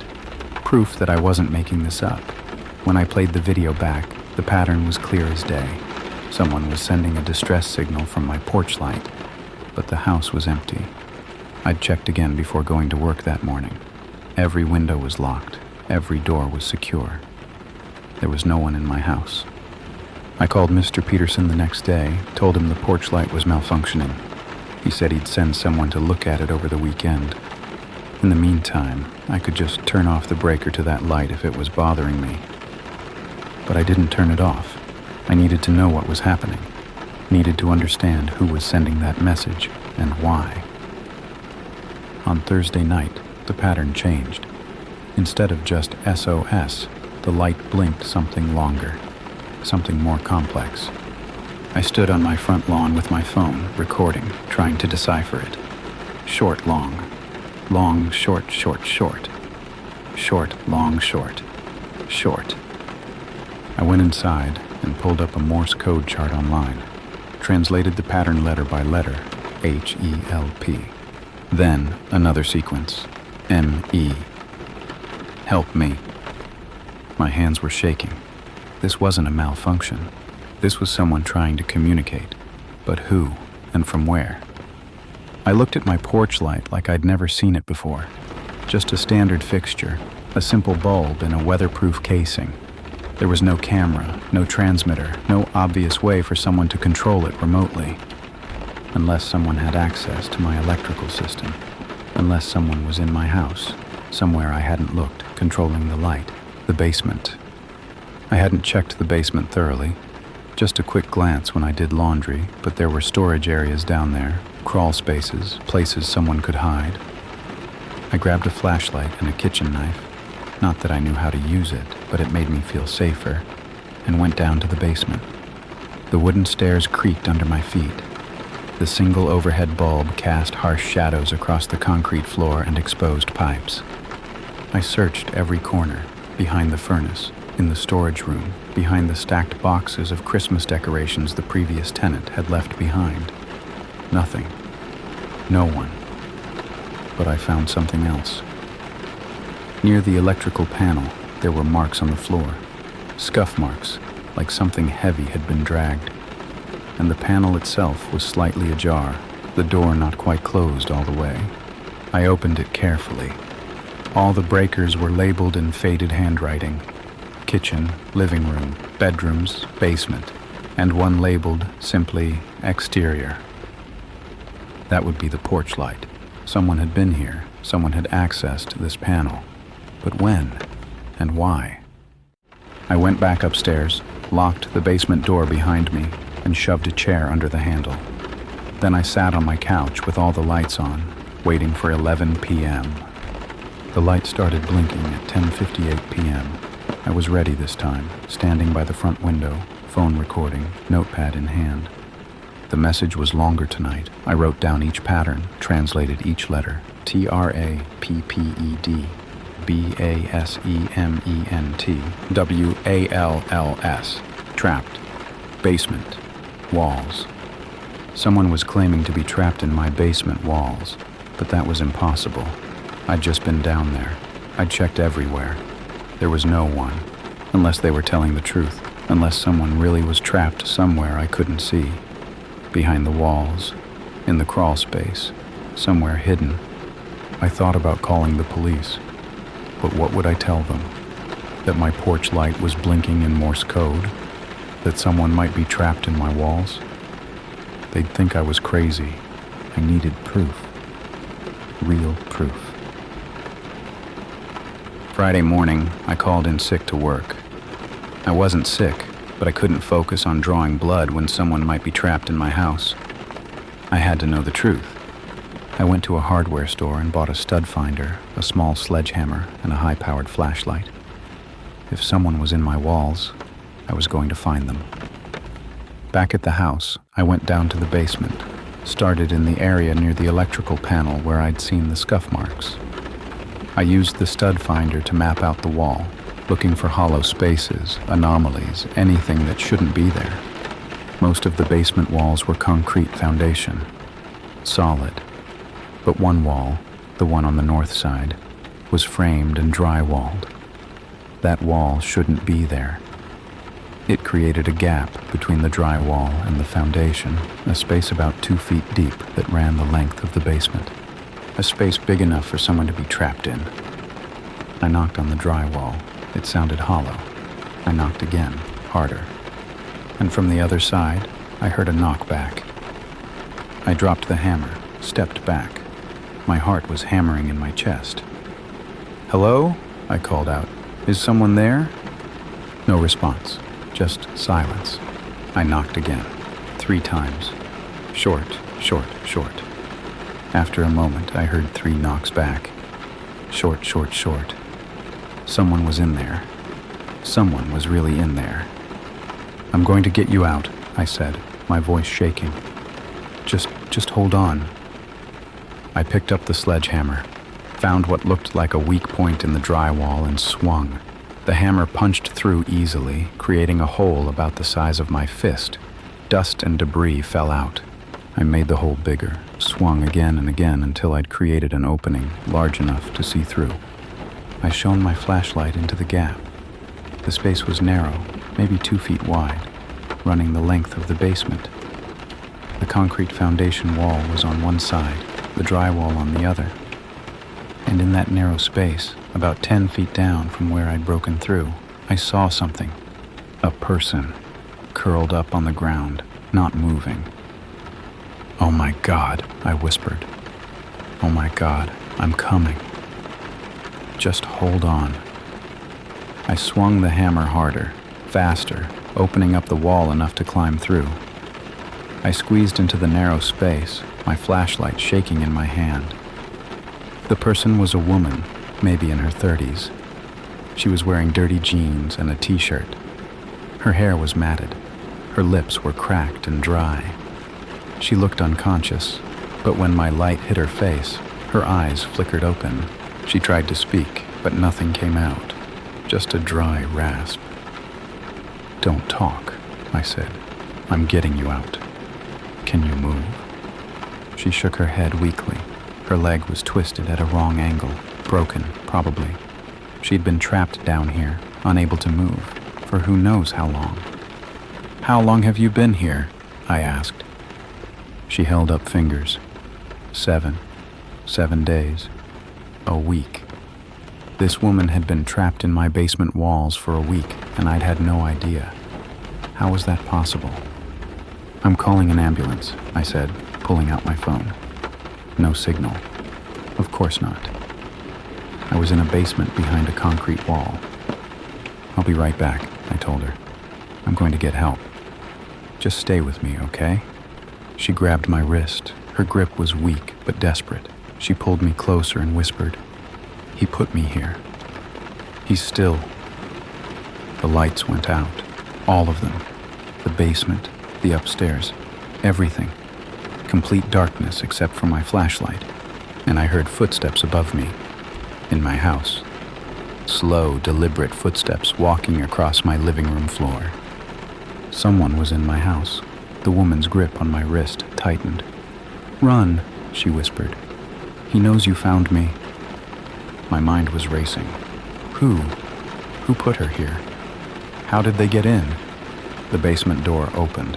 I heard it creak, heard footsteps on the stairs. I turned off my flashlight, plunged us into complete darkness, tried to control my breathing, tried to be silent. The footsteps reached the bottom of the stairs. I could hear breathing. Someone was standing in my basement, in the dark, listening for me. "Olivia," a voice called out, male, familiar. "I know you found her. It's okay, we can talk about this." That voice. I knew that voice. Mr. Peterson, my landlord. "I didn't want it to come to this," he continued. "The light was supposed to be my secret, my way of checking on them. But she figured out how to use it to signal. Clever girl. And now you've figured it out too. Checking on them. Plural. There was more than one person trapped in these walls. The house has been perfect for years," he said, and I could hear him moving slowly through the basement, trying to locate me. Nobody ever notices. Nobody ever checks behind walls. And the tenants, they hear sounds sometimes, see lights acting strange, but they always convince themselves it's nothing, that they're imagining things. I pressed myself against the cold concrete foundation, trying to be invisible in the dark. The woman next to me was completely still, barely breathing. "You were supposed to be like the others," Mr. Peterson continued.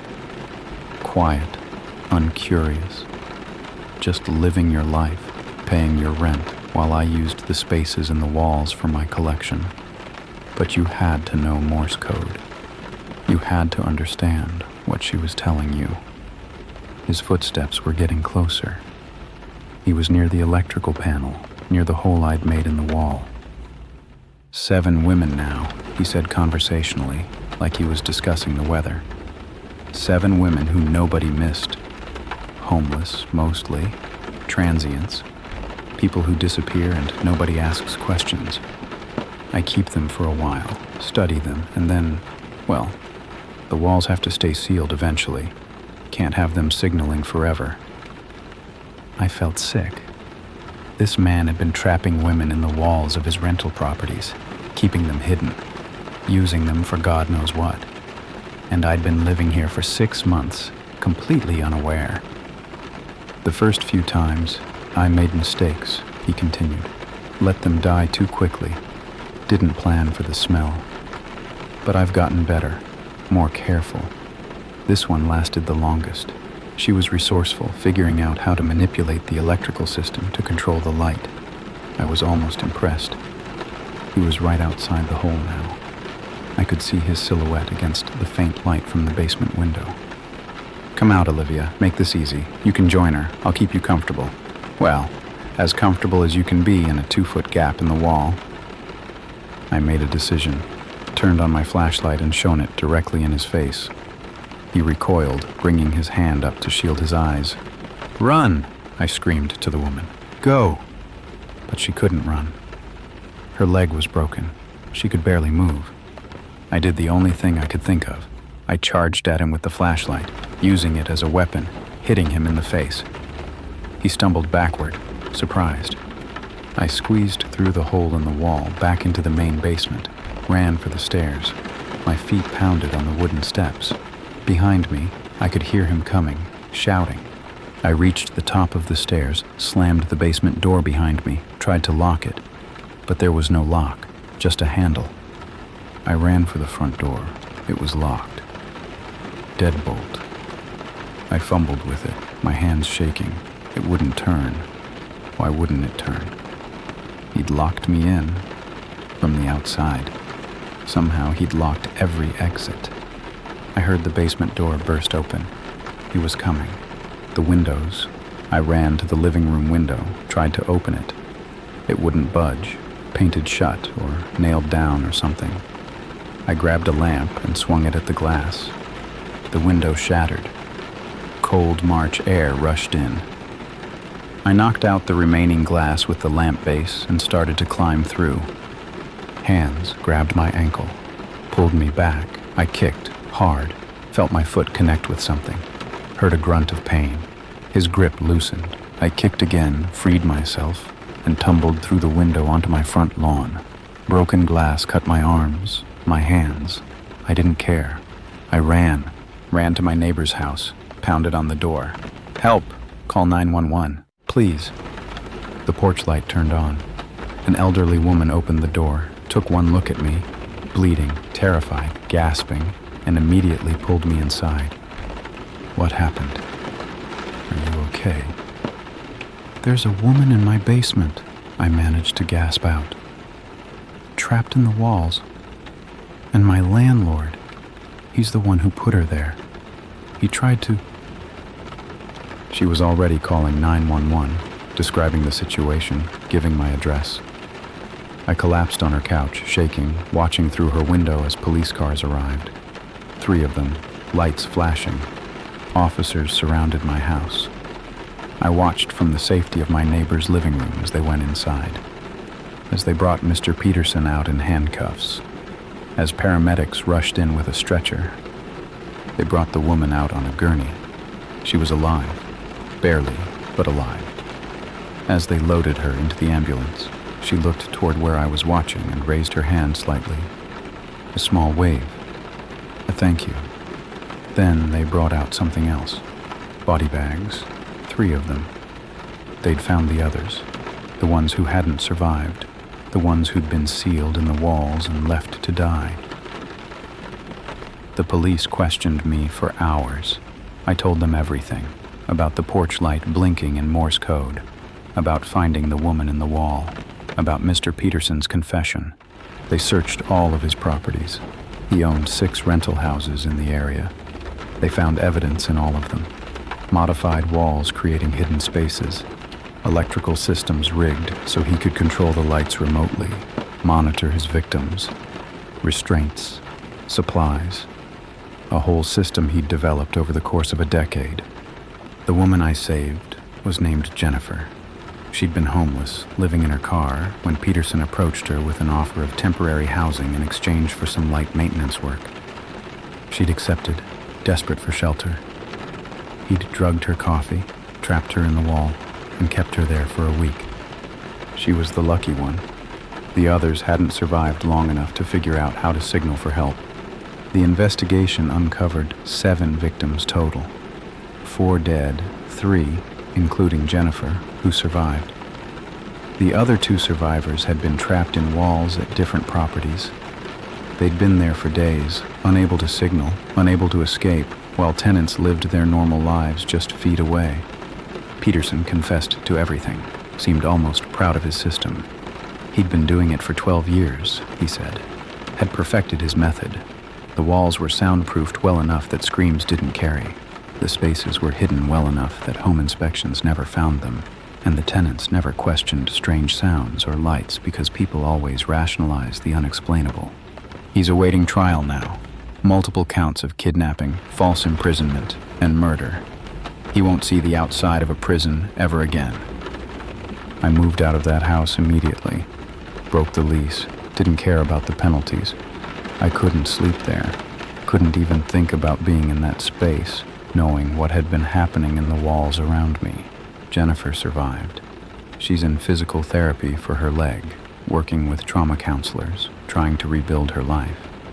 We talk sometimes.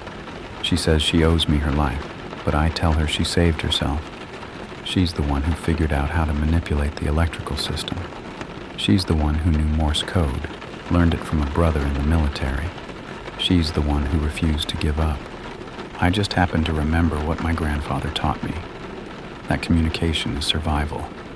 The other 2 survivors are recovering too. Slower, but recovering. They'd been trapped longer, suffered more, but they're alive. That's what matters. Sometimes I think about all the things that had to align perfectly for me to save Jennifer. If my grandfather hadn't taught me Morse code, if I hadn't come home at the exact time she was signaling, if I hadn't trusted what I was seeing, if I'd dismissed it as electrical problems like any reasonable person would have, any one of those things being different, and she'd be dead now. They'd all be dead, and I'd be living in that house, paying rent to a monster, completely unaware of the horrors in my walls. That's what scares me most. Not what happened, but what almost didn't happen. How close we came to tragedy. How many times tragedy did happen in those other houses with those other victims who couldn't signal or weren't heard. I live in an apartment now. 3rd floor, concrete construction, no hidden spaces. I know every inch of it. I've checked every wall, every corner, every possible place someone could hide. But I still check my porch light every night. Still watch for patterns, for signals, for any sign that something is wrong. Because I learned that monsters are real. They don't always look like monsters. Sometimes they look like friendly landlords with keys to your house. And I learned that houses keep secrets, in their walls, in their basements, in spaces we never think to check. We assume the places we live in are safe, that the structures around us are benign. But sometimes they're prisons, sometimes they're tombs. If you rent a house, check the walls. Really check them. Look for spaces that shouldn't exist, for walls that don't make sense, for gaps that can't be explained. Trust your instincts if something feels wrong. Trust the sounds you hear at night, the lights that act strange, the feelings that something isn't right. Because sometimes those feelings are trying to save your life. Sometimes someone is trying to signal for help, and you're the only one who can hear them. I still think about that porch light. 3 short flashes, 3 long, 3 short.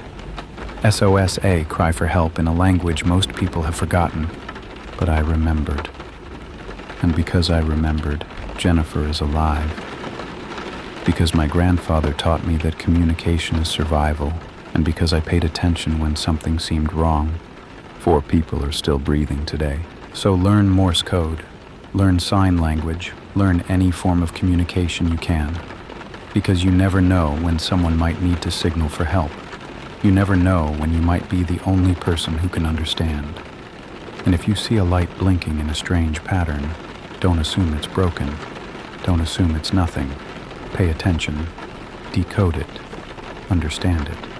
Because someone might be trapped in the walls, using the only tool they have to scream for help. and you might be their only chance at survival. The porch light at my old house is dark now. The property has been seized as evidence. The walls have been torn down. The hidden space is exposed. No one will rent that house ever again. But there are other houses, other landlords, other walls that might be hiding terrible secrets. And somewhere, right now, someone might be trapped. Someone might be signaling. Someone might be waiting for anyone to notice, to care, to remember what those patterns mean. 3 short, 3 long, 3 short. SOS. If you ever see it, please, don't ignore it. Don't rationalize it away. Someone's life might depend on your attention, on your memory, on your willingness to investigate when something seems wrong.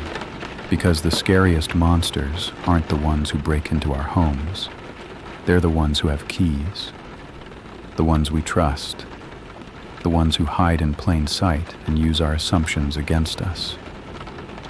And sometimes, the only way to stop them is to understand a language of light in the darkness. A pattern of long and short that says, against all odds and all silence, I am here, I am alive, please help me. My grandfather was right. Communication is survival. And sometimes, remembering an old code from a different era is the only thing standing between life and death. So remember, pay attention, and if you see a light blinking in the darkness, watch it closely. Count the patterns. Decode the message. Someone might be depending on you to understand. Story 5. When it rained inside the apartment. The apartment was too cheap for what it was. That should have been my first warning. A 1-bedroom in downtown Seattle with hardwood floors, updated kitchen, and a view of the Space Needle for $1,200 a month in this market. It was half what everything else was going for. But I was desperate. My lease was up in 2 weeks, and I'd been outbid on every other place I'd applied to. When the landlord, an older woman named Mrs. Chen, showed me the unit, I didn't ask questions. I just signed the lease and handed over my deposit. My name is Maya, I'm 29, and I work as a software developer for a startup downtown. Long hours, decent pay, enough to afford rent in one of the most expensive cities in the country. Or it should have been. The fact that this place was so affordable should have made me suspicious. I moved in on a Saturday in late April. The weather was typical Seattle spring, overcast, drizzly, that constant mist that's not quite rain but still soaks you through. My friends helped me carry boxes up the 3 flights of stairs, and by evening, I was surrounded by my life in cardboard containers, exhausted but relieved to have a place. That first night, I fell asleep to the sound of rain against the windows. Comforting, normal. The white noise I'd grown accustomed to living in the Pacific Northwest. I woke up at 3 a.m. to the sound of dripping water. My first thought was that I'd left the bathroom faucet running. I got up, still half asleep, and padded across the hardwood floor toward the bathroom. My foot splashed in water. I stopped, now fully awake, looked down. There was a puddle on the floor in the hallway. Not huge, maybe 2 feet across, but definitely water. The hardwood was wet. I looked up at the ceiling, expecting to see a leak, a water stain, dripping, something, nothing. The ceiling was completely dry. No marks, no dampness, no indication of where the water could have come from. I went to the bathroom, but the faucet was off. Checked under the sink. No leaks. Checked the kitchen, everything dry. The windows were all closed. There was no source for this water. I grabbed some towels and mopped it up, figuring I'd just missed an obvious explanation in my half-asleep state. Maybe I'd spilled something earlier and forgotten. Maybe it was condensation from something. There was a logical reason. I went back to bed, but it took a while to fall asleep. Something about finding unexplained water in your apartment in the middle of the night sets you on edge. The next morning, the floor was completely dry. No stain, no residual dampness, like it had never happened. I convinced myself I'd dreamed it, or at least exaggerated it in my sleepy state. That week passed normally. I unpacked, settled in, got used to the space. The apartment was nice, quiet. The neighbors were either very considerate or barely there. I never heard them. The building was old but well maintained. Everything worked. On Thursday night, it happened again. I woke up at 2:47 a.m. I remember looking at my phone, to the sound of rain. But it wasn't coming from outside. It was coming from inside my apartment. I sat up in bed and listened. Definitely rain. The unmistakable sound of water falling. That soft patter against surfaces. It was coming from my living room. I got up and opened my bedroom door. The living room was dark, illuminated only by streetlights filtering through the curtains. And it was raining. Actually raining. Inside my apartment. Water was falling from the ceiling in a steady drizzle, maybe a 6-foot circle of rainfall right in the middle of the room. It hit the hardwood floor and pooled, soaking into the wood, spreading outward. I stood there in shock, unable to process what I was seeing. Rain, inside, with no visible source, no leak, no broken pipe, just water falling from a perfectly intact ceiling. I reached out my hand. The drops were cold, real, actual water, not an optical illusion or a weird shadow. It was raining in my living room. I ran to turn on the lights. The moment the lights came on, the rain stopped. Just stopped, mid-drop. 1 second it was falling, the next second nothing. The ceiling was dry. The floor was wet, puddles spreading across the hardwood. But the rain itself had simply ceased to exist. I stood there in my pajamas, breathing hard, staring at the wet floor. This wasn't a dream. The water was real. I could see it, touch it, smell that particular scent of rain. But there was no logical explanation for where it had come from. I spent the next hour mopping up the water and checking every inch of that ceiling. No leaks, no pipes running above that spot. No water damage, no stains, no moisture. The ceiling was bone dry. I barely slept the rest of that night. And in the morning, just like before, the floor was completely dry. No evidence that anything had happened.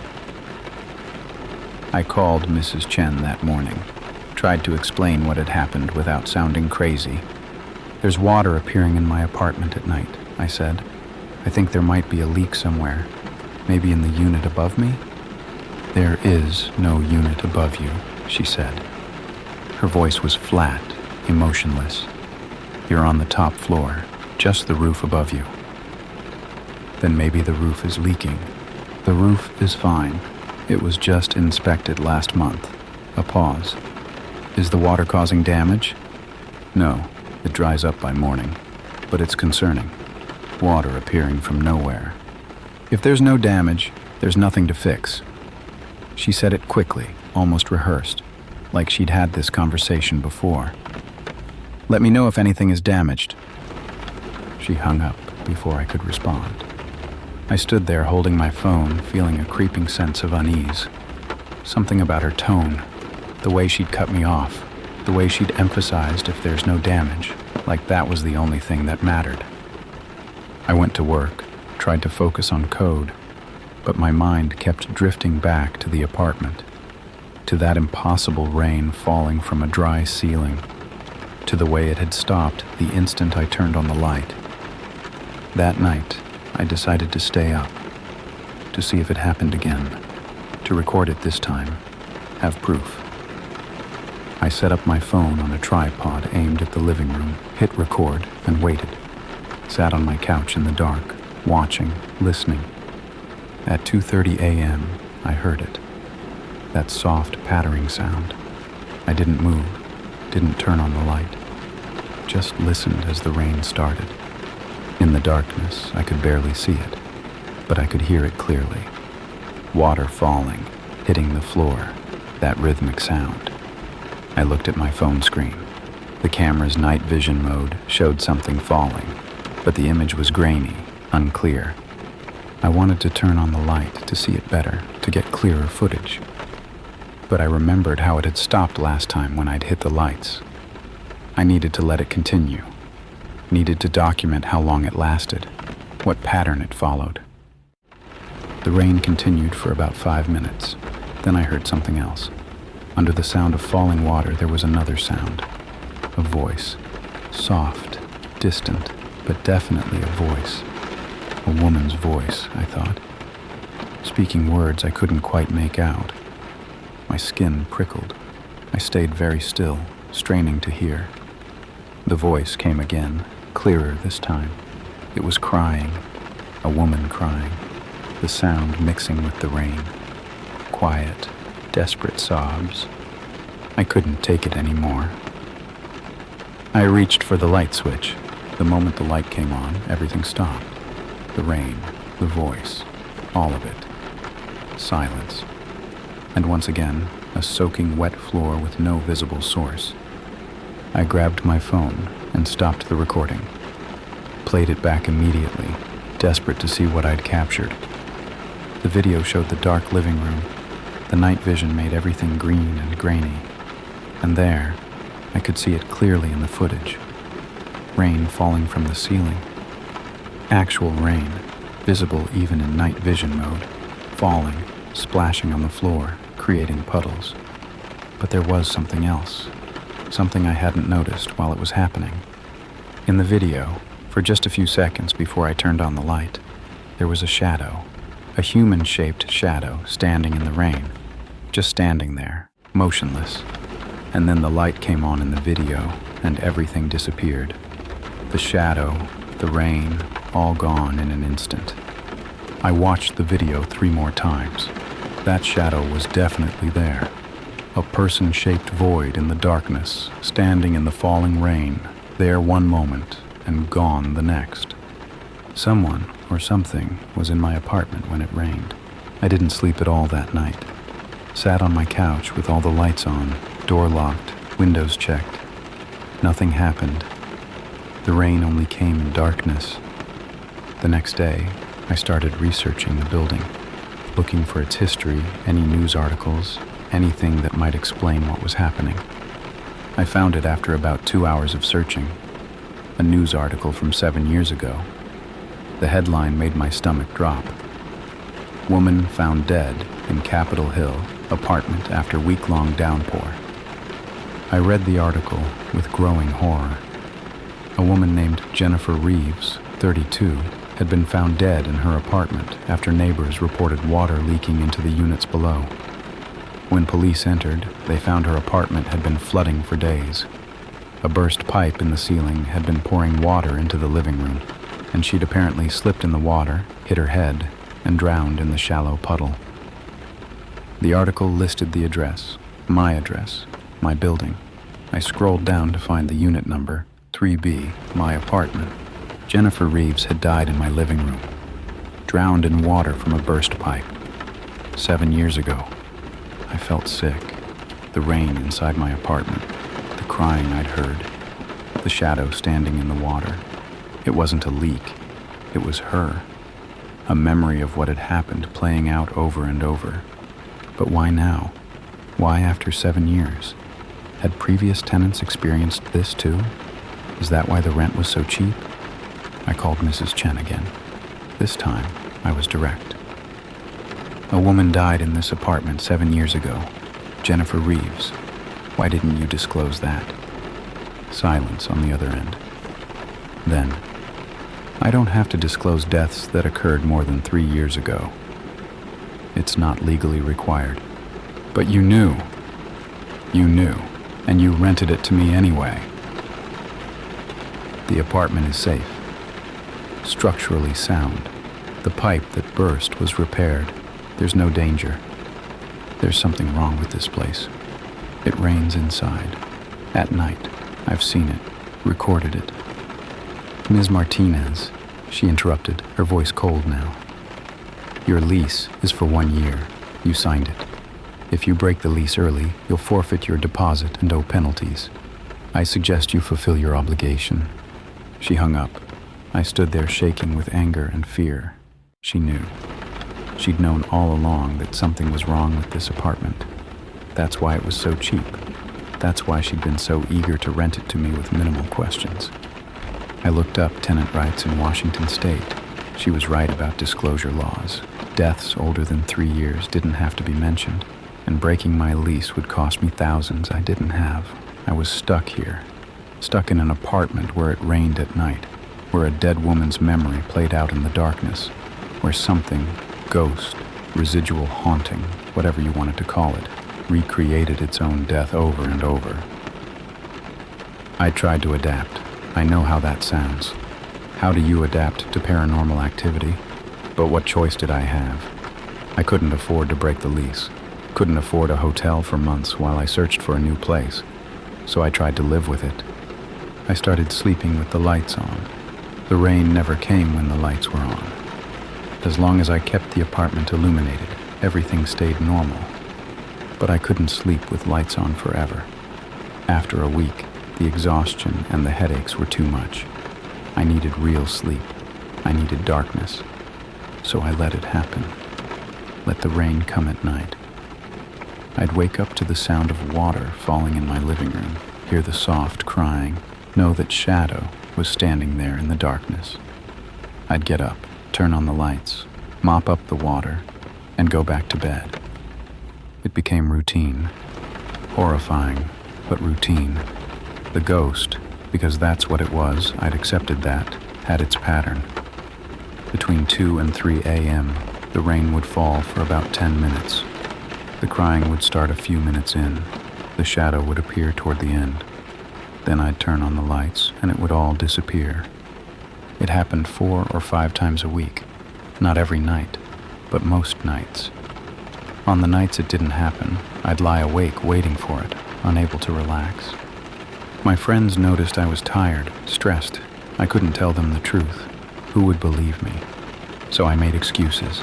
Work was busy, noisy neighbors, insomnia. They suggested melatonin, white noise machines, blackout curtains.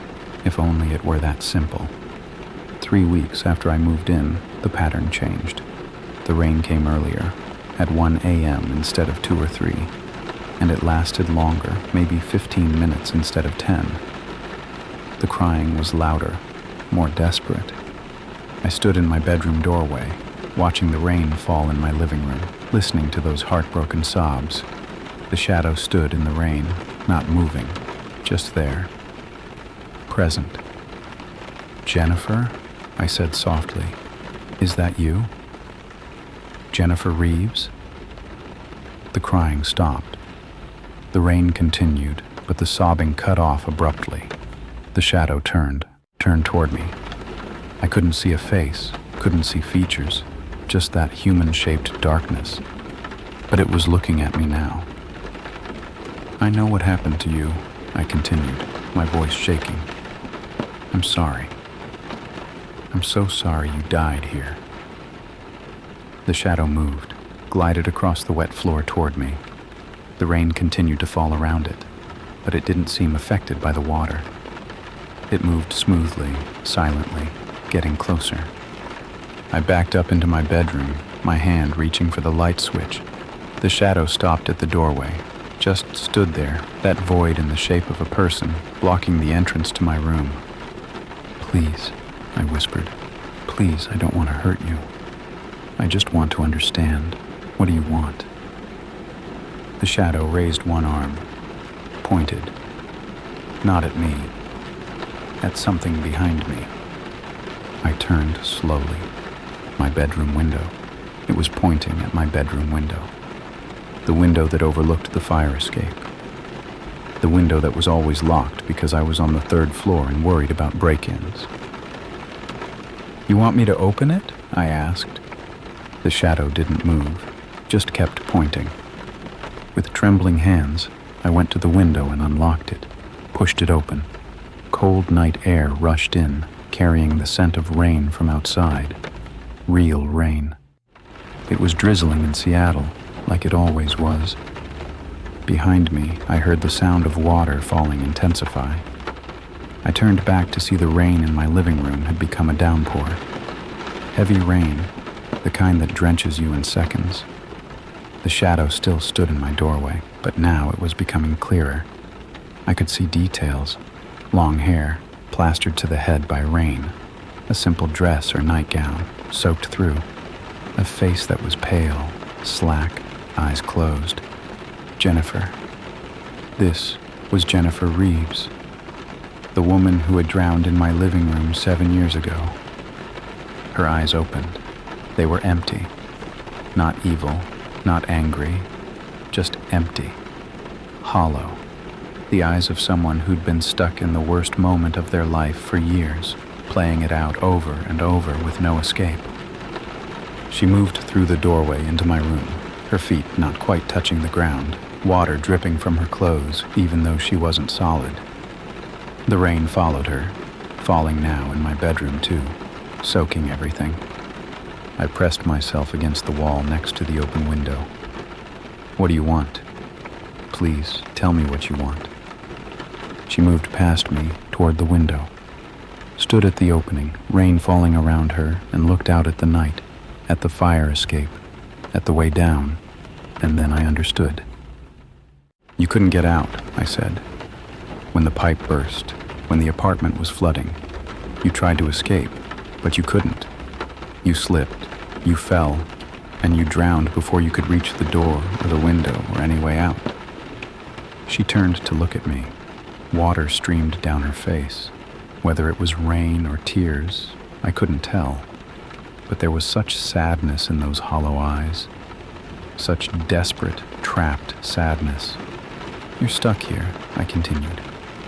"Stuck in that moment, replaying your death over and over.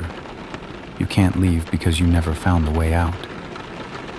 She looked at the window again, at freedom, at escape, at the exit she'd never reached. "Go," I said softly. "You can go now. The window is open. You can leave." For a long moment, nothing happened. The rain continued to fall, inside and outside my apartment, blending together. Jennifer stood at the window, that sad ghost of a woman who died alone and afraid in a flooding apartment. Then, slowly, she climbed onto the windowsill. The rain intensified, becoming a torrent, water pouring down so hard I could barely see through it. I heard crying again, but different this time, not desperate, relieved, like someone who'd been holding their breath for years and finally could exhale. Jennifer stepped through the window onto the fire escape. The moment she did, the rain inside my apartment stopped. Just stopped, like someone had turned off a faucet. The water on the floor began to evaporate, disappearing much faster than water should, leaving no trace. I ran to the window and looked out. The fire escape was empty. Jennifer was gone. The only water was from the real rain outside, the gentle Seattle drizzle that had nothing to do with ghosts or memories. She was gone. Finally, after 7 years, Jennifer Reeves had found her way out. That was 2 months ago. It hasn't rained inside my apartment since that night. The rain that falls now is just normal rain against the windows. No voices, no crying, no shadows standing in puddles that shouldn't exist. The apartment feels different now. Lighter somehow, like something heavy has been lifted. The silence isn't oppressive anymore. It's just quiet. I looked up more information about Jennifer after that night. Found her obituary. She'd been a graphic designer, loved hiking and photography, had just moved to Seattle a few months before she died. She was someone's daughter, someone's friend, someone's ex-girlfriend, a real person whose life ended alone in a flooding apartment. The article said the burst pipe was the result of poor maintenance. The landlord had been cited for not addressing water damage in the walls. Mrs. Chen. It had been her building even then. She'd been responsible for the maintenance that could have prevented Jennifer's death. I understand now why the apartment was so cheap, why Mrs. Chen was so eager to rent it with no questions asked. She knew it was haunted, knew that tenants wouldn't last long once the rain started, knew that nobody would want to live in a place where a woman had drowned.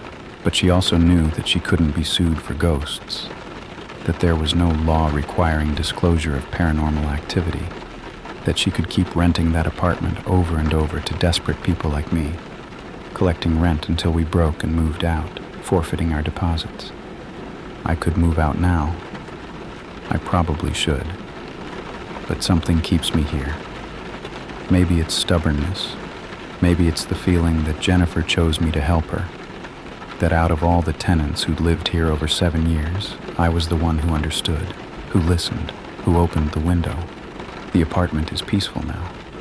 I sleep through the nights without waking. No water, no crying, no shadows. Just the normal sounds of an old building settling, of rain on the roof, of the city beyond my windows. I think Jennifer is at peace too. I hope she is. I hope that wherever she went when she stepped through that window, it's somewhere dry and warm and safe. Somewhere she doesn't have to relive her death anymore. Sometimes on rainy nights, I open my bedroom window before I go to sleep, just in case, just to make sure the way out stays clear. I like to think she appreciates that, wherever she is now. If you're ever apartment hunting and you find a place that's too cheap, too available, too perfect, ask questions. Ask why the rent is so low. Ask if anyone has died there.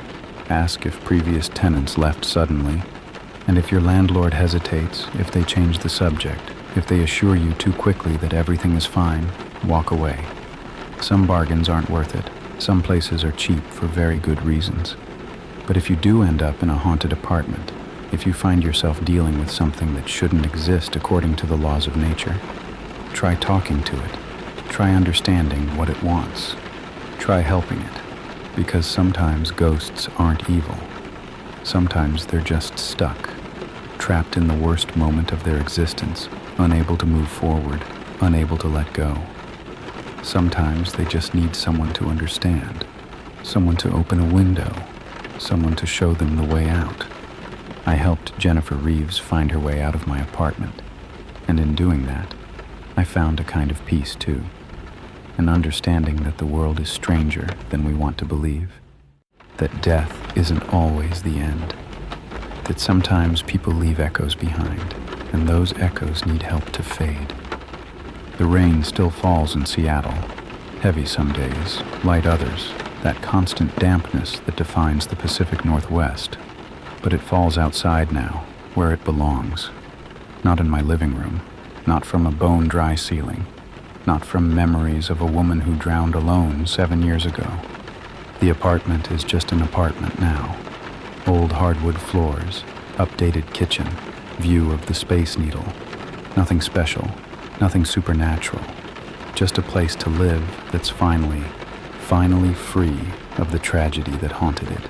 And on rainy nights, when the drops hit my windows and the sound fills my apartment, I think of Jennifer. I hope she's somewhere dry.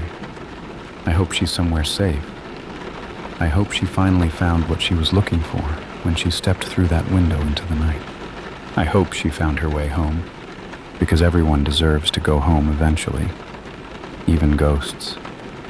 Even people who've been trapped in their worst moments for years.